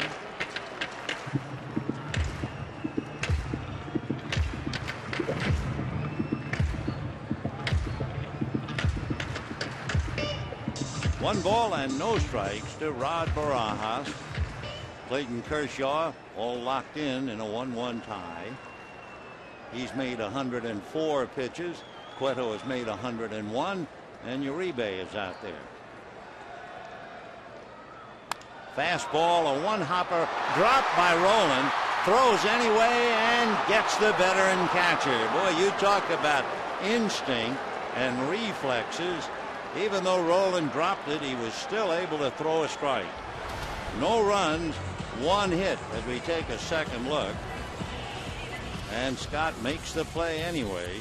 And at the end of 7, we're all locked in a 1-1 tie.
Brought to you by Southwest Airlines' new Rapid Rewards. Unlimited reward seats and no blackout dates. By your Southern California Toyota dealers. And by Carl's Jr. $6 burgers made with 100% Black Angus beef. As we go to the 8th inning on a beautiful evening, Johnny Cueto is finished for the night. And he just has turned in a tremendous game. Gets a hug from Dusty Baker. How close are these two pitchers? Well, Kershaw made 104 pitches in 7 innings. Cueto made 102. And as we say, the numbers you never hear about or read about, foul balls. Cueto had 25 foul balls. Kershaw had 23. And then as far as swings and misses, Cueto has had 8 swings and misses, Kershaw 10. The Dodgers making a double switch now as Don Mattingly goes out and Clayton Kershaw, after 104 pitches, will come out in favor of Blake Hawksworth. And since Kershaw would due to bat second in the bottom of the 8th, they make the double switch with Aaron Miles. So Miles will bat 9th. And we'll put Hawksworth in your rebase spot, and we'll be back.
A 1-1 tie, having made 104 pitches.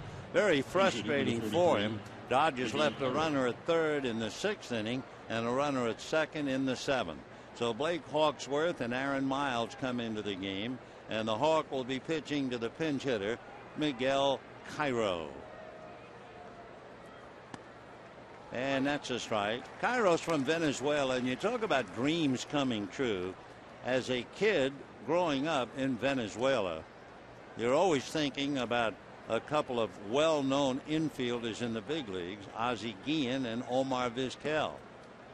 And as a youngster, Cairo used to think, I would give anything. What a dream to play with them. Well, he played winter ball with Vizquel, and he played Tampa Bay with Guillen. So the dream was settled. Cairo, originally signed by the Dodgers in 1991, drives one by Loney. Though Miguel, a single to right, coming off the bench, which has been one of the keys about the Cincinnati Reds. They have been #1 in the National League in pinch hits. They're #1 in pinch hit RBIs. And it pays off again as Cairo singles to right field. And now here's Drew Stubbs. Stubbs bouncing back after a tough night last night when he went 0 for 5 and struck out 3 times. Tonight he is 2 for 3, 2 stolen bases. He has stolen 20 out of 22, and he scored the only run. That was in the 4th inning for the Reds.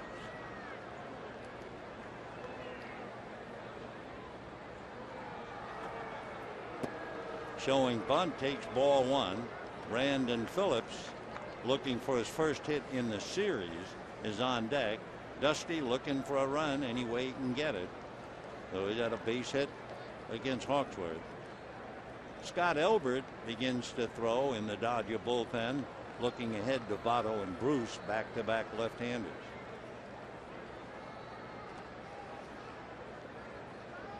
Stubbs does not have a sacrifice. Cairo does not have a stolen base.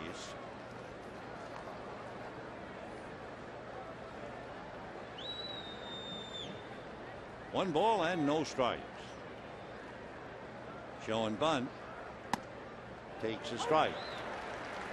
Stubbs, as we know, runs very well with 2 stolen bases. He has grounded into 1 double play.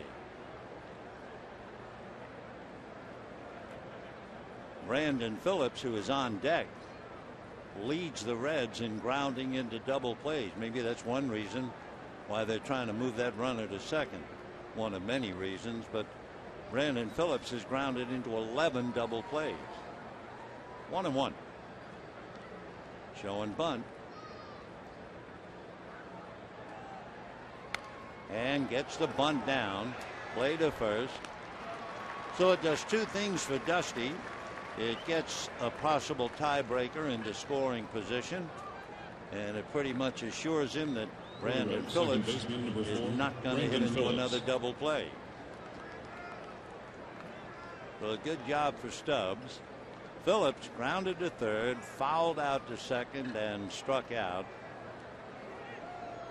Brandon last night 1 for 4 with a walk.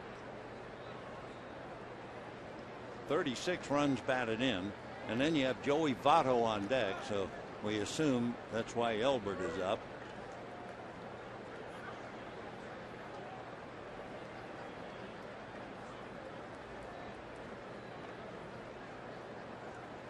One out, tiebreaker at second base.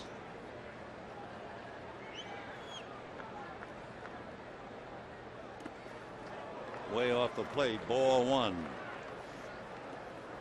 Hawksworth in his 20th game. Good ERA, under 3, 1 win, 1 loss. 7 walks, 11 strikeouts. And Miguel Cairo, originally a Dodger prospect, out there trying to break the tie.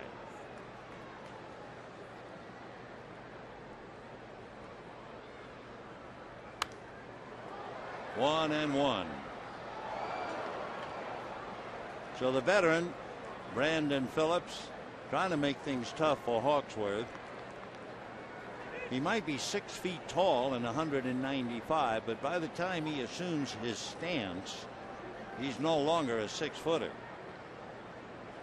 You're on the mound looking down at him. He's bent at the knees and waist, pinwheeling the bat around. 1-1. 1-2.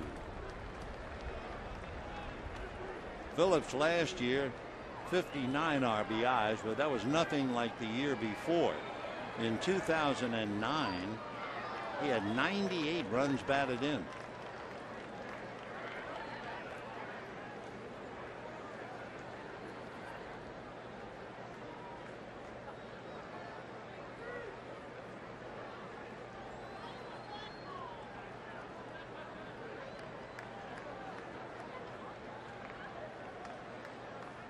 Boy, he's got a busy bat.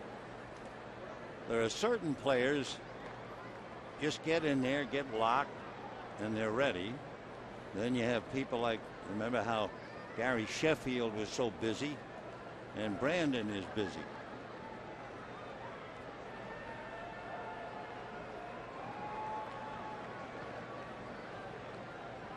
Fast one and a sinker at the end of it. That was 87. 2 balls and 2 strikes.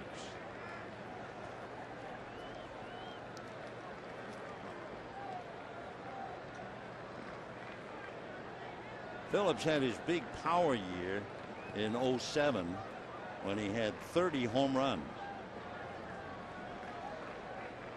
He has 5 right now. And he promptly strokes it into left. Let's see what they're going to do. They will stop the veteran Cairo. I think the reason they didn't put, let's say, a runner in for Cairo, now that Roland is coming up later on in the inning, I'm not sure whether Miguel will finish up for Scott or not. So Phillips a single. Cairo goes to third.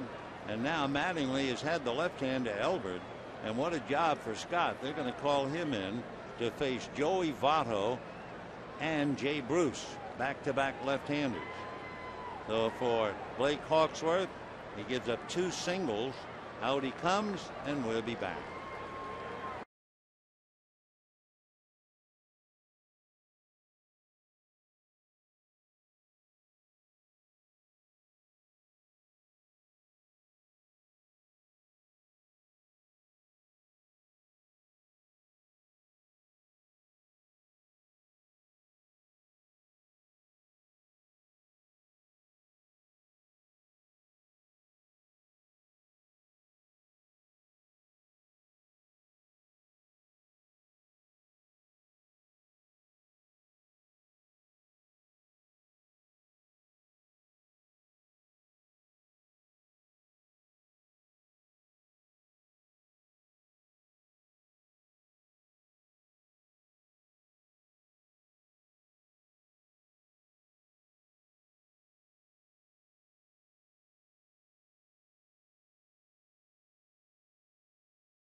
Left-hand hitters back-to-back, Joey Votto and Jay Bruce. Elbert has 9 strikeouts in 8 innings, so you know he throws pretty hard. However, with Votto coming up and a runner in scoring position, we repeat. Miguel Cairo at third, and Votto with a runner in scoring position is hitting .417. Now in Cincinnati, Elbert struck out Votto both times he faced him. So let's see about this one. First and third, 1 out, 1-1 8th inning, and almost nicked him, ball 1.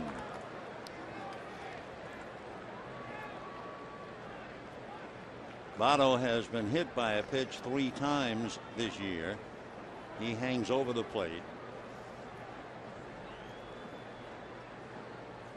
And he promptly bangs it as usual. Runners in scoring position. So Votto picks 1 up and sends Phillips to third, and it's 2-1 in favor of Cincinnati. So Joey Votto, same old Joey, the MVP of last year. So Miguel Cairo brings it in. That run is charged to Hawksworth. The hit, of course, is charged to Elbert. So you think you have it right. You got a left-hander already. And he comes in, and Votto promptly punishes him. So 3 singles in the inning. Reds have 7 hits to go with their 2 runs. And another left-hand batter, Jay Bruce, 0 for 2 with a walk, thrown out at the plate back in the 4th inning. 0-1.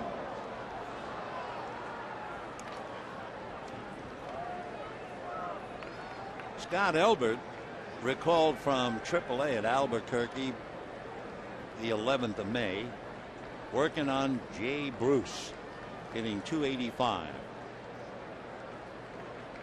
0-1. In the dirt, blocked by Barajas. Votto holding at first. Over at third, Brandon Phillips. 2 runs, 7 hits for the Reds. 1 run, 5 hits for the Dodgers.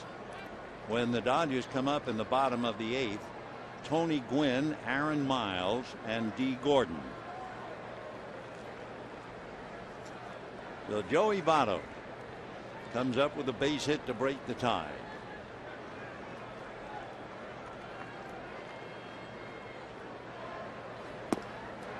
Not much of a swing. Bruce badly fooled on that pitch.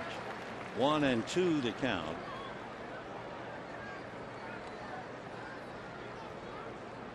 He reached on an error, walked and was cut down at the plate and flied to center. Bruce has 1 sacrifice fly. Foul ball right into the Reds dugout. 1-2. Don't forget, tomorrow a 12-10 game. The Reds then fly home. They're off on Thursday and they play Toronto. Dodgers are off on Thursday and will play Houston on Friday. A tough at bat. Jay Bruce overwhelmed by Elbert. So 2 down, big out. Runners holding. Third baseman Scott Rowland. Breaking ball down in the dirt. So now Scott Rowland.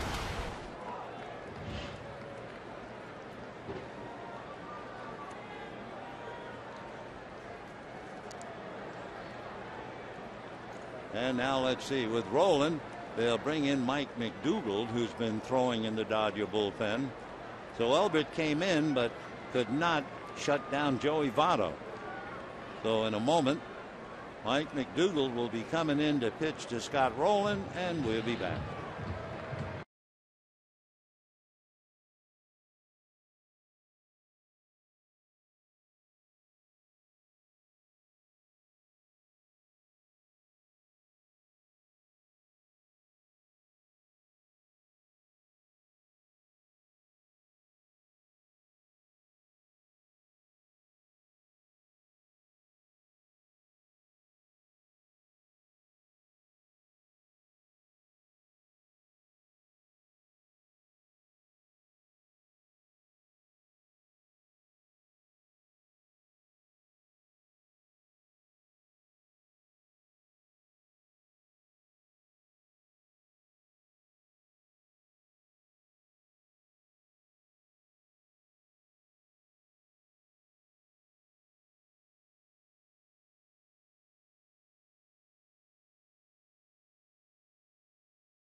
Of the year back in 1997, and he hit a home run opening day 3 straight years. A little different. Nice thing about Rowland, he established his own foundation to help children. It's called the Ennis Furley Foundation. Believe it or not, it's named after his golden retriever. And he bought about 100 acres. He put in a pool. He put in a whole bunch of stuff, basically just to help kids. The camp is called Emma Lou, after his other dog, which is a black Labrador. And strictly, as he said, we're not pretending to cure anything. What we want to do is help kids be kids. So he's quite a guy. Scott Rowland, first and third, 2 out, and McDougald after him. Ball 1. Rowland's biggest year with the bat, I guess you'd have to go back to 2004 with the Cardinals. He had 34 home runs and 124 runs batted in while batting .314. And as we told you early in the broadcast, had that tremendous collision at first base with Hee-Sop Choi. Had he not wrecked that left shoulder, he would have had a far better career, and he's had a great one. 8 Gold Gloves. He's got Brandon Phillips at third, Joey Votto at first. 1 ball and no strikes. 1-1. Votto at first has stolen 6, but he's been caught 4 times, so he would definitely be a risk.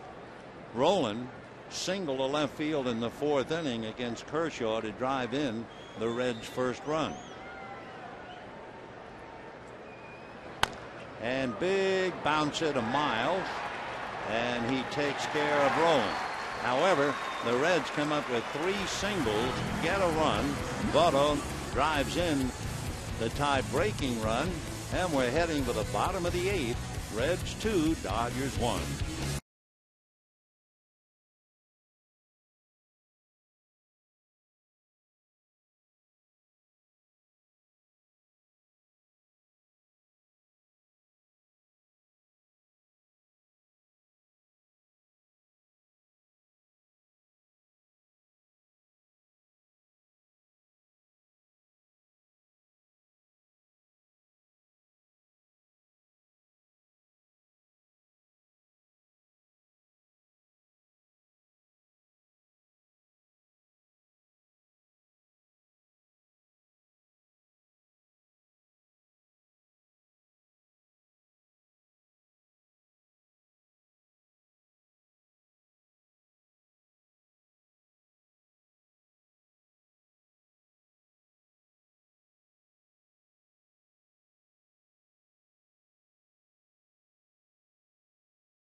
And as we go to the bottom of the 8th inning, the Reds lead 2-1, and they bring in Logan Andrusek.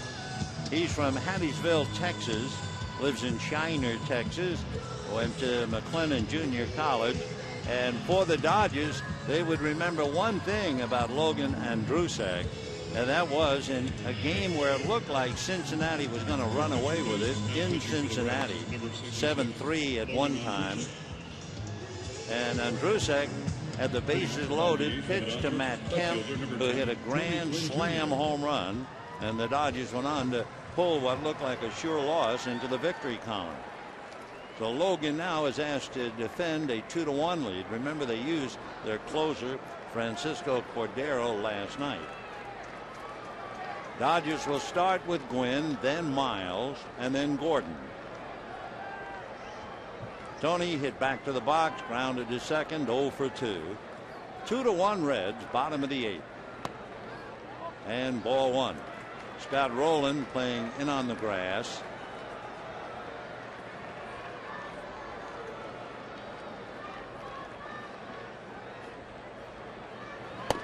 Fastball strike. Andrusek, by the way, when you look at him, you know he's taller than most. He is 6'8", 220-pounder. 1-1. Off speed, little breaking ball at 80 for a strike, and the count 1-2.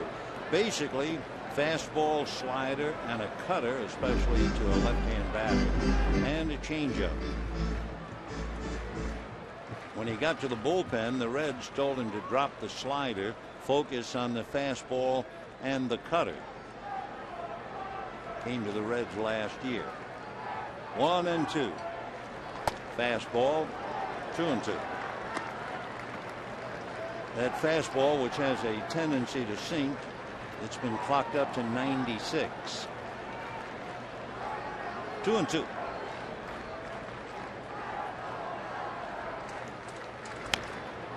Fouled at the plate. Remember Tom Browning? Tom Browning with the Cincinnati Reds, who pitched a perfect game against the Dodgers in Cincinnati. Well, he was Logan's pitching coach in the Florida State League, and it was Browning who taught him to throw the cutter. And the cutter is the most discussed pitch now in big league baseball, and I'm sure in the minors. Looks like a fastball, and it just jumps in just a hair. 2-2. And a hopper to Phillips. Brandon makes the play. 1 away. Say, a reminder, you know, Sunday, Father's Day, presented by Farmer John, and all fans receive a barbecue apron, and dads and their families invited onto the field following the game to play catch. For more information, visit Dodgers.com/promotions or call 866-DODGERS. Rod Barajas looked great in that barbecue apron, eh? By the way, the paid attendance tonight, and the crowd seeing a dandy. It's over 39,000. 39-33, and they see Aaron Miles take ball 1. 1-0. Fastball, and it's lined to center for a base hit. So Aaron Miles, who has been on a tear along with Jamie Carroll, and Miles was in spring training with the Reds, and they cut him loose. Aaron comes up.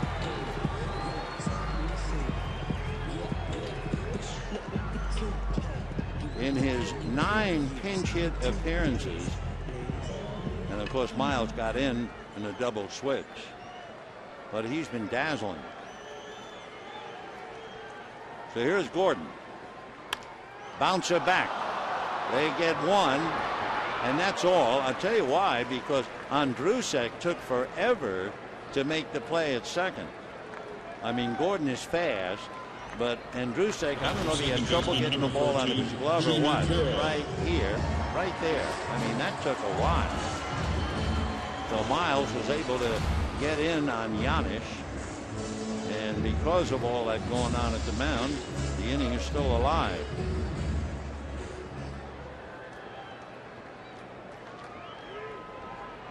So it allows Jamie Carroll to come up. More importantly, I guess, it allows Gordon an opportunity to show his speed yet again. Trying to get into scoring position, and they're well aware of that. Gordon stole third in the 6th inning after bunting for his way on. So he's 2 for 4.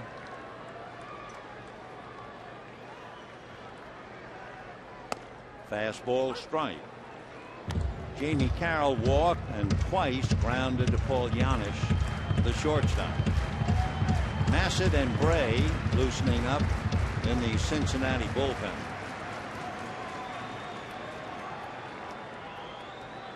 Oh and 1.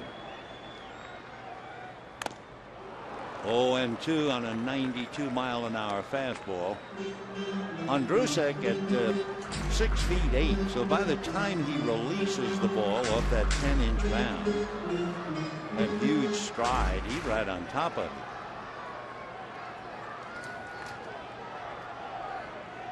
No balls and 2 strikes.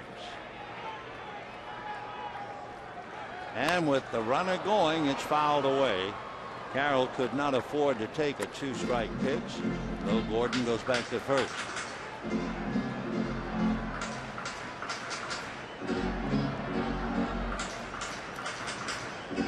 Last year, right-handers hit .236 against him. So Mattingly has used Kershaw, Hawksworth, Elbert, and McDougal, Cueto, and Andrusek. 0-2. Watching Gordon.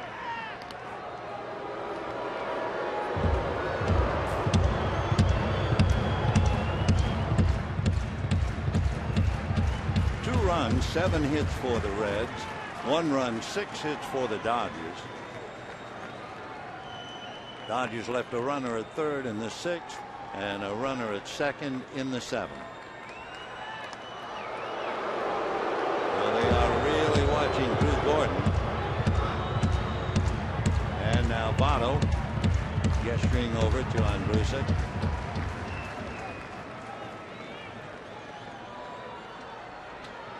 He continued to take a pretty good lead.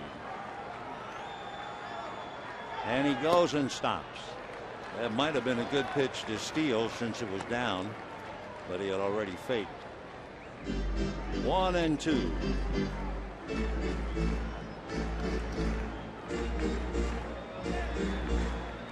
Gordon scored the Dodger run in the first inning.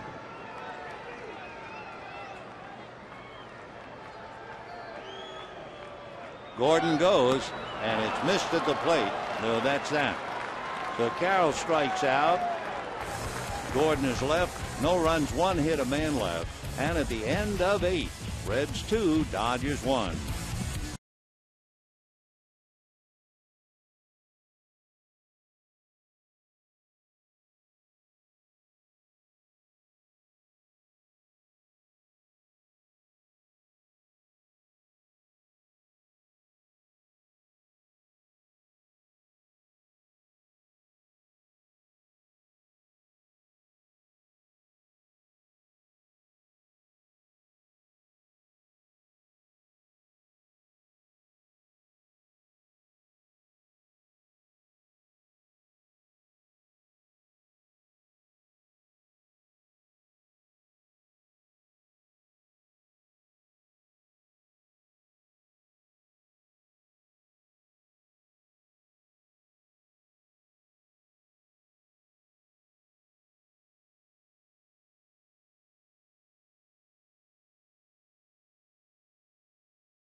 Lead in the 9th inning.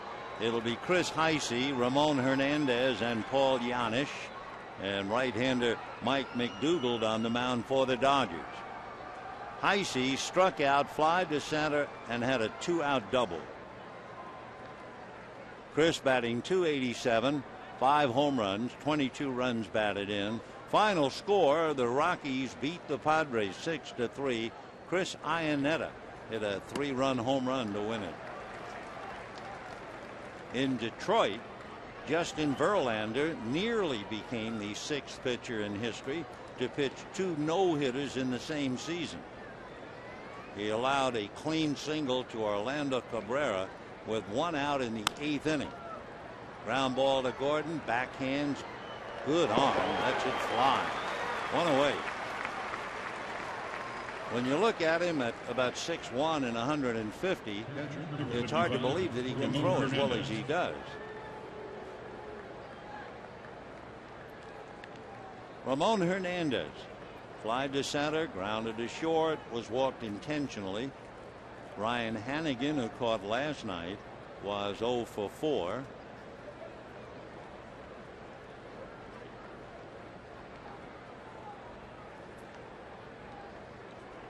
Verlander, by the way, to complete the thought, wound up pitching a 2-hit shutout. Who are the pitchers with 2 no-hitters in a season? Johnny Vandermeer, Ali Reynolds, Virgil Trucks, Nolan Ryan, Roy Halladay last year. The interesting thing about Virgil Trucks, he won 5 games that year, lost 19. And 2 of the 5 wins were no-hitters. The king of the no-hitter would be Nolan Ryan. He had 7. Sandy Koufax 4. Bob Feller, Cy Young, Larry Corcoran 3. Corcoran was an ambidextrous pitcher way back in the 1880s. And if the question comes, Was there ever an ambidextrous pitcher in the big leagues? Yes, but he never pitched both sides.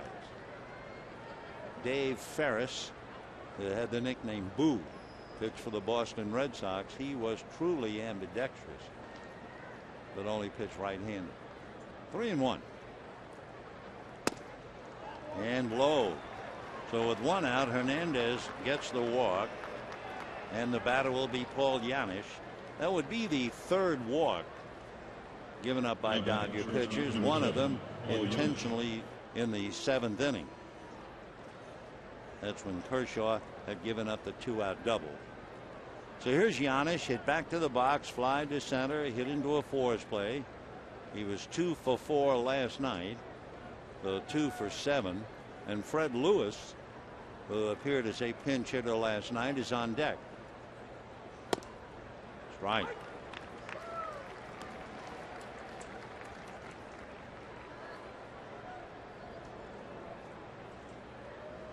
Oh, and 1 the count to Paul Janisch with 1 out.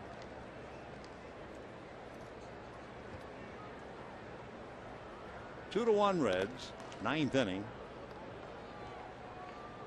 Reds had 3 singles in the 8th inning to get 1 run. They had first and third with 1 out, and Jay Bruce struck out. That was a huge out.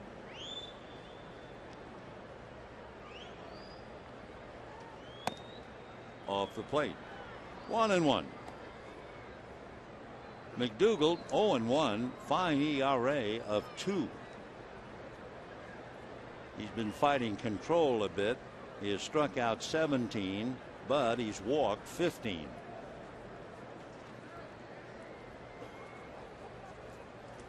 And a line drive at Miles, no further play.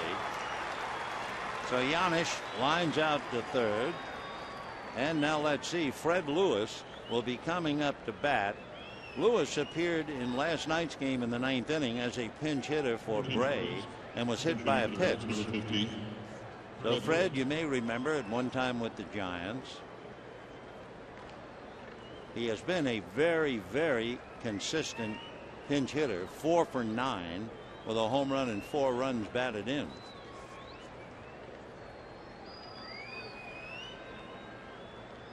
Francisco Cordero, who closed up last night, is in the Reds pen getting ready. Right.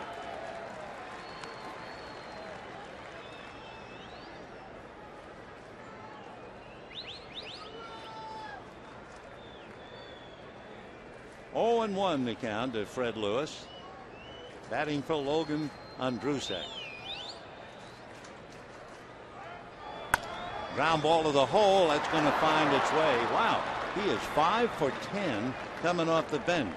And remember, Miguel Cairo came off the bench.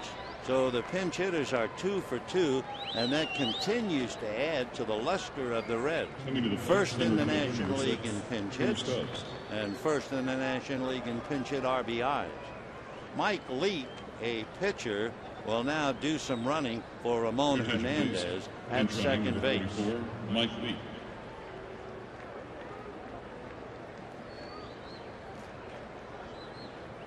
So Lewis continues the magic, and now here comes Stubbs. Drew fly to left, singled at third, single to center, sacrifice, stole 2 bases, scored a run, hitting .266.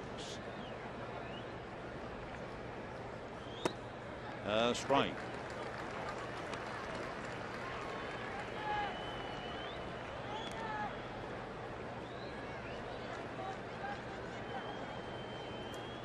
Leake at second, Lewis at first, 2 out in the 9th, 2 to 1 Reds.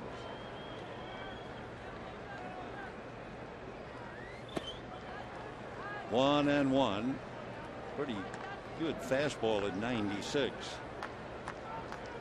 McDougal is 6'3", about 190.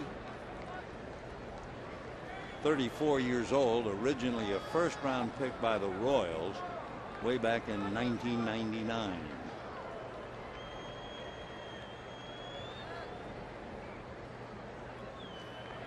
Fastball hit to the hole, through into right field. Mike Leake, who is put in to run, is coming to the plate. He will score, and there are runners at second and third, and the Reds lead 3-1.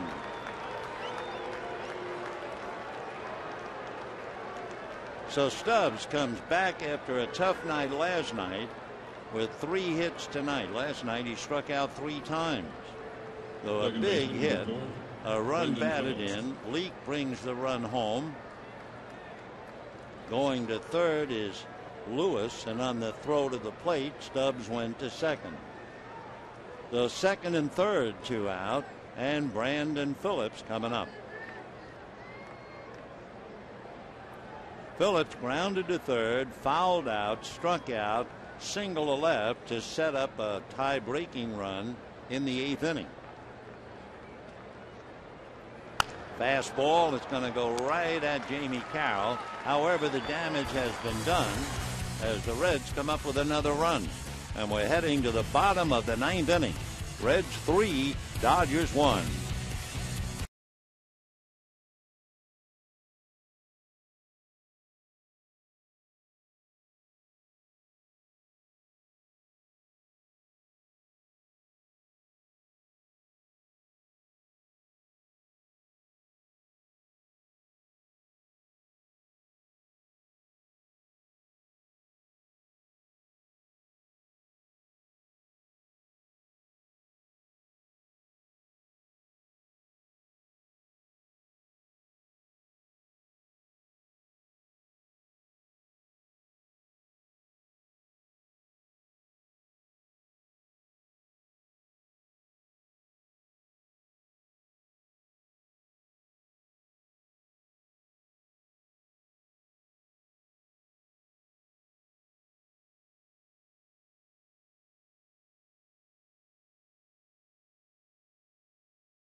Nine hits. They had 1 run against Kershaw in 7 innings. Hawksworth gave up 2 hits in a run. Elbert gave up a base hit, and McDougal gives up a run on 2 hits. So of the 9 hits, 5 at the expense of the bullpen. By the way, they're in the bottom of the 9th inning in Arizona, and the Giants are leading 6-5. Brian Wilson came in to save it, trying to drop the D-backs to 1.5 out in the West. Stephen Drew took strike 3 with runners at second and third, and we now have a final score. Giants 6, D-backs 5. Francisco Cordero out of Santo Domingo in the Dominican Republic, a veteran. He'll be 34 in August, 6'2", 235. Originally signed by the Tigers in 1994, and he's had a lot of saves. That's a strike to Andre Ethier. Cordero a few years ago had 49 saves. He's had 44 and 40 last year. Andre Ethier is 0 for 3, hitting .316. 0-2. They all get hot, they all cool off. Against right-handers, Ethier hitting .357 coming into the game. In the dirt, 1-2. What has brought Ethier's average down considerably is the fact left-handers have stopped him pretty much, hitting only .229. 1 ball and 2 strikes. And a high fly ball, but playable. Going back is Bruce. 1 away. So now the batter is center fielder number 27, Matt Kemp. Ethier had a base hit his first at bat last night, but since then the Reds really tied him up. 0 for 7 since. Matt Kemp last night had 2 walks and a single. Tonight he has 1 for 3, grounded into a double play, struck out.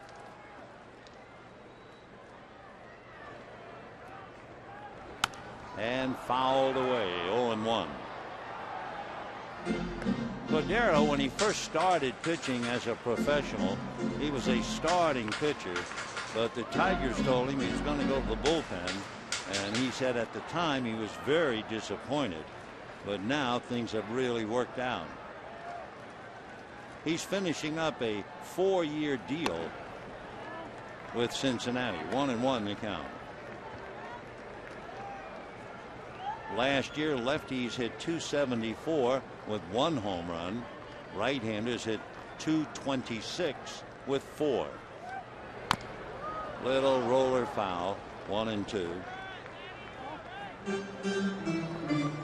Cordero 6'2", 235.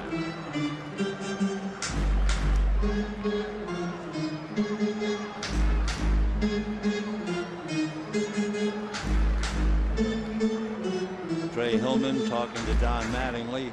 1 out, bottom of the 9th, 3-1 Cincinnati.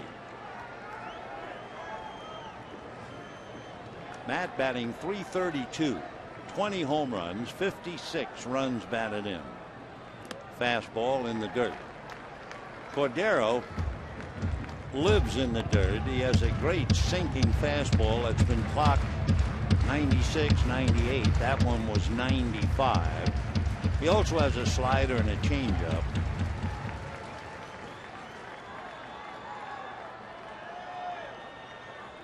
Two and 2 the count. And low. 3-2. Waiting on deck, James Loney.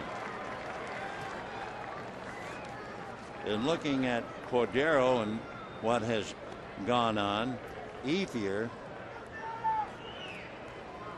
did not face him last night. Kemp walked against him in the 9th inning. And Loney struck out last night. 3-2. Did he? Nope, he held up. Ball 4. So the same thing as last night. Matt Kemp walks against Francisco Cordero, and here's Loney.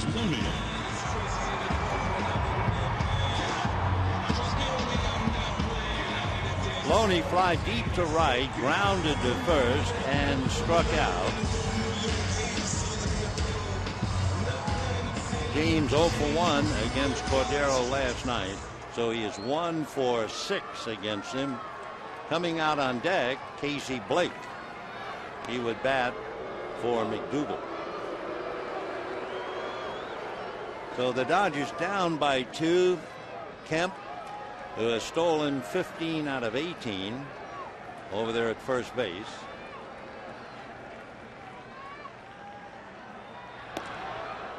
They're thinking maybe he would run.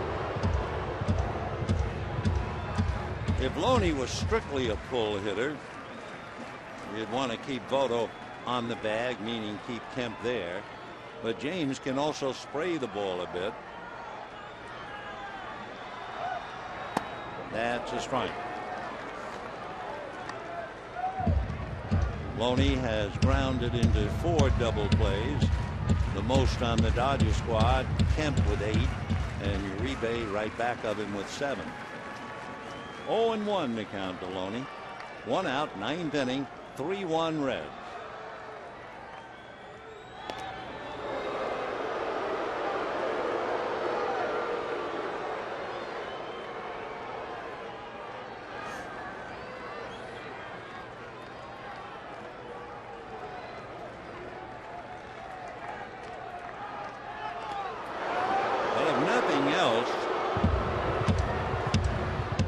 Take a little spring out of your legs at this stage. 9th inning, 1 out. 0-1. Loney hitting .254, and the pitch off the plate. Matt put a pretty good fake on. Ryan Hannigan, who caught last night, behind the plate.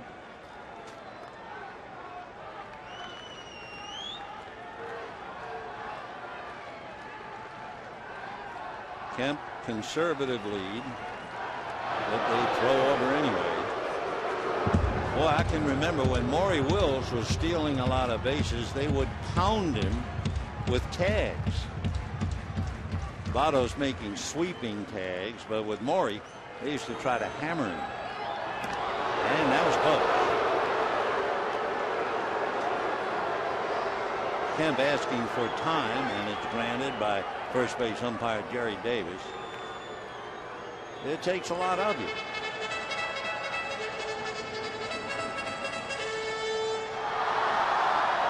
One ball, one strike, one out, ninth inning.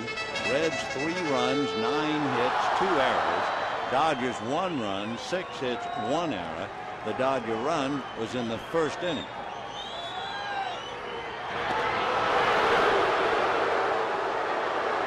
So men at work. And if nothing else, Cordero trying to tie him out.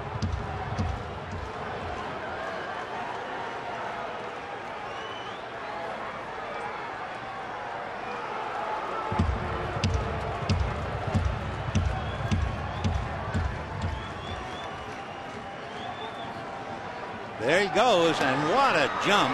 Hannigan's throw way too late. So after all of that, Matt Kemp steals, and of course what that does now, take away the double play and put a man in scoring position and take away an easy force play. So for Matt Kemp, he has stolen 16 out of 19. After all those throws over the first, he got a huge jump on Cordero. So he is catching up to last year in a hurry, but only 3 caught stealing. And over in the coaching box, Davey Lopes. Mighty proud of what he's done. So Loney trying to pick him up. 2 balls and 1 strike.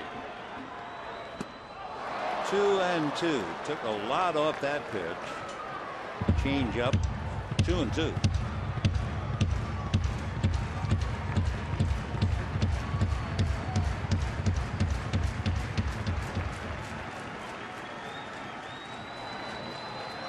So Matt looking for a ride home with a left-hand hitter up. Paul Yanish directly behind Kemp. 2 balls, 2 strikes. And it's going to be a hopper into left field. They will send Kemp home. The throw will go into second base. So the stolen base is cashed in. And it's now 3-2 Reds. And the batter will be Casey Blake. By the way, Francisco Cordero in last night's game made 24 pitches and struck out the side. So now he gives up a walk and a single. Trent Olchin will now run for Loney. So Gaines goes the other way and gets the base hit, the run batted in. Your pitcher, please. Pinch running for the Dodgers, number 49, Trent Olchin. So Olchin now the runner at first.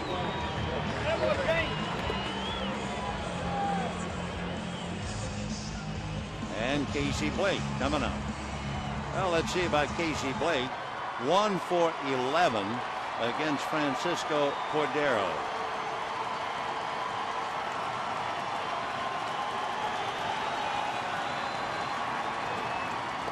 And first pitch strike. Casey batting .264, 3 home runs, 16 runs batted in. Had a big pinch hit in Colorado. Came up with the bases loaded and doubled everybody home. 0-1. Fastball, check swing, but it's a strike. Casey's been out with a neck problem. It doesn't bother him much hitting, he says. Doesn't bother him running. But fielding, where he has to bend, make awkward twists and turns, that's when it really hurts.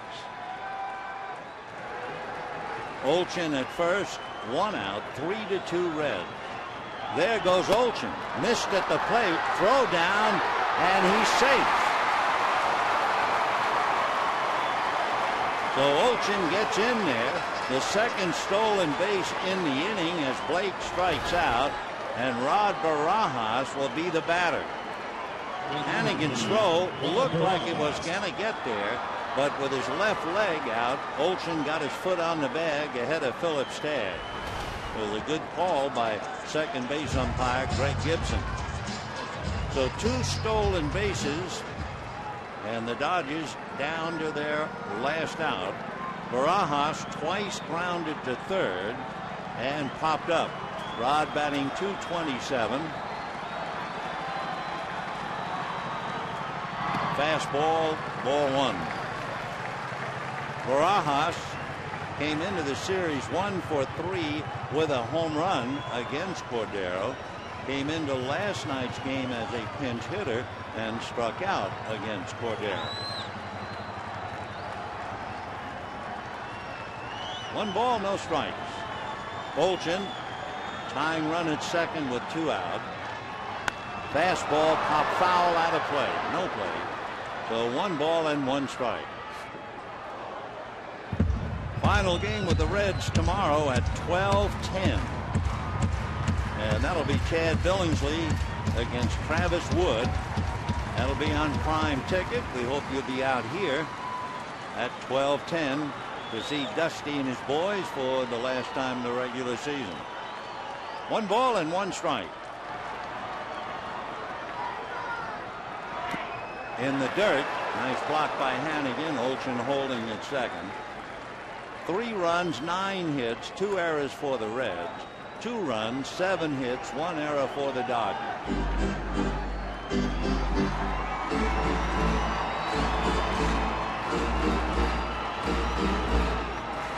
Two and 1 to Rod. On deck, Tony Gwynn.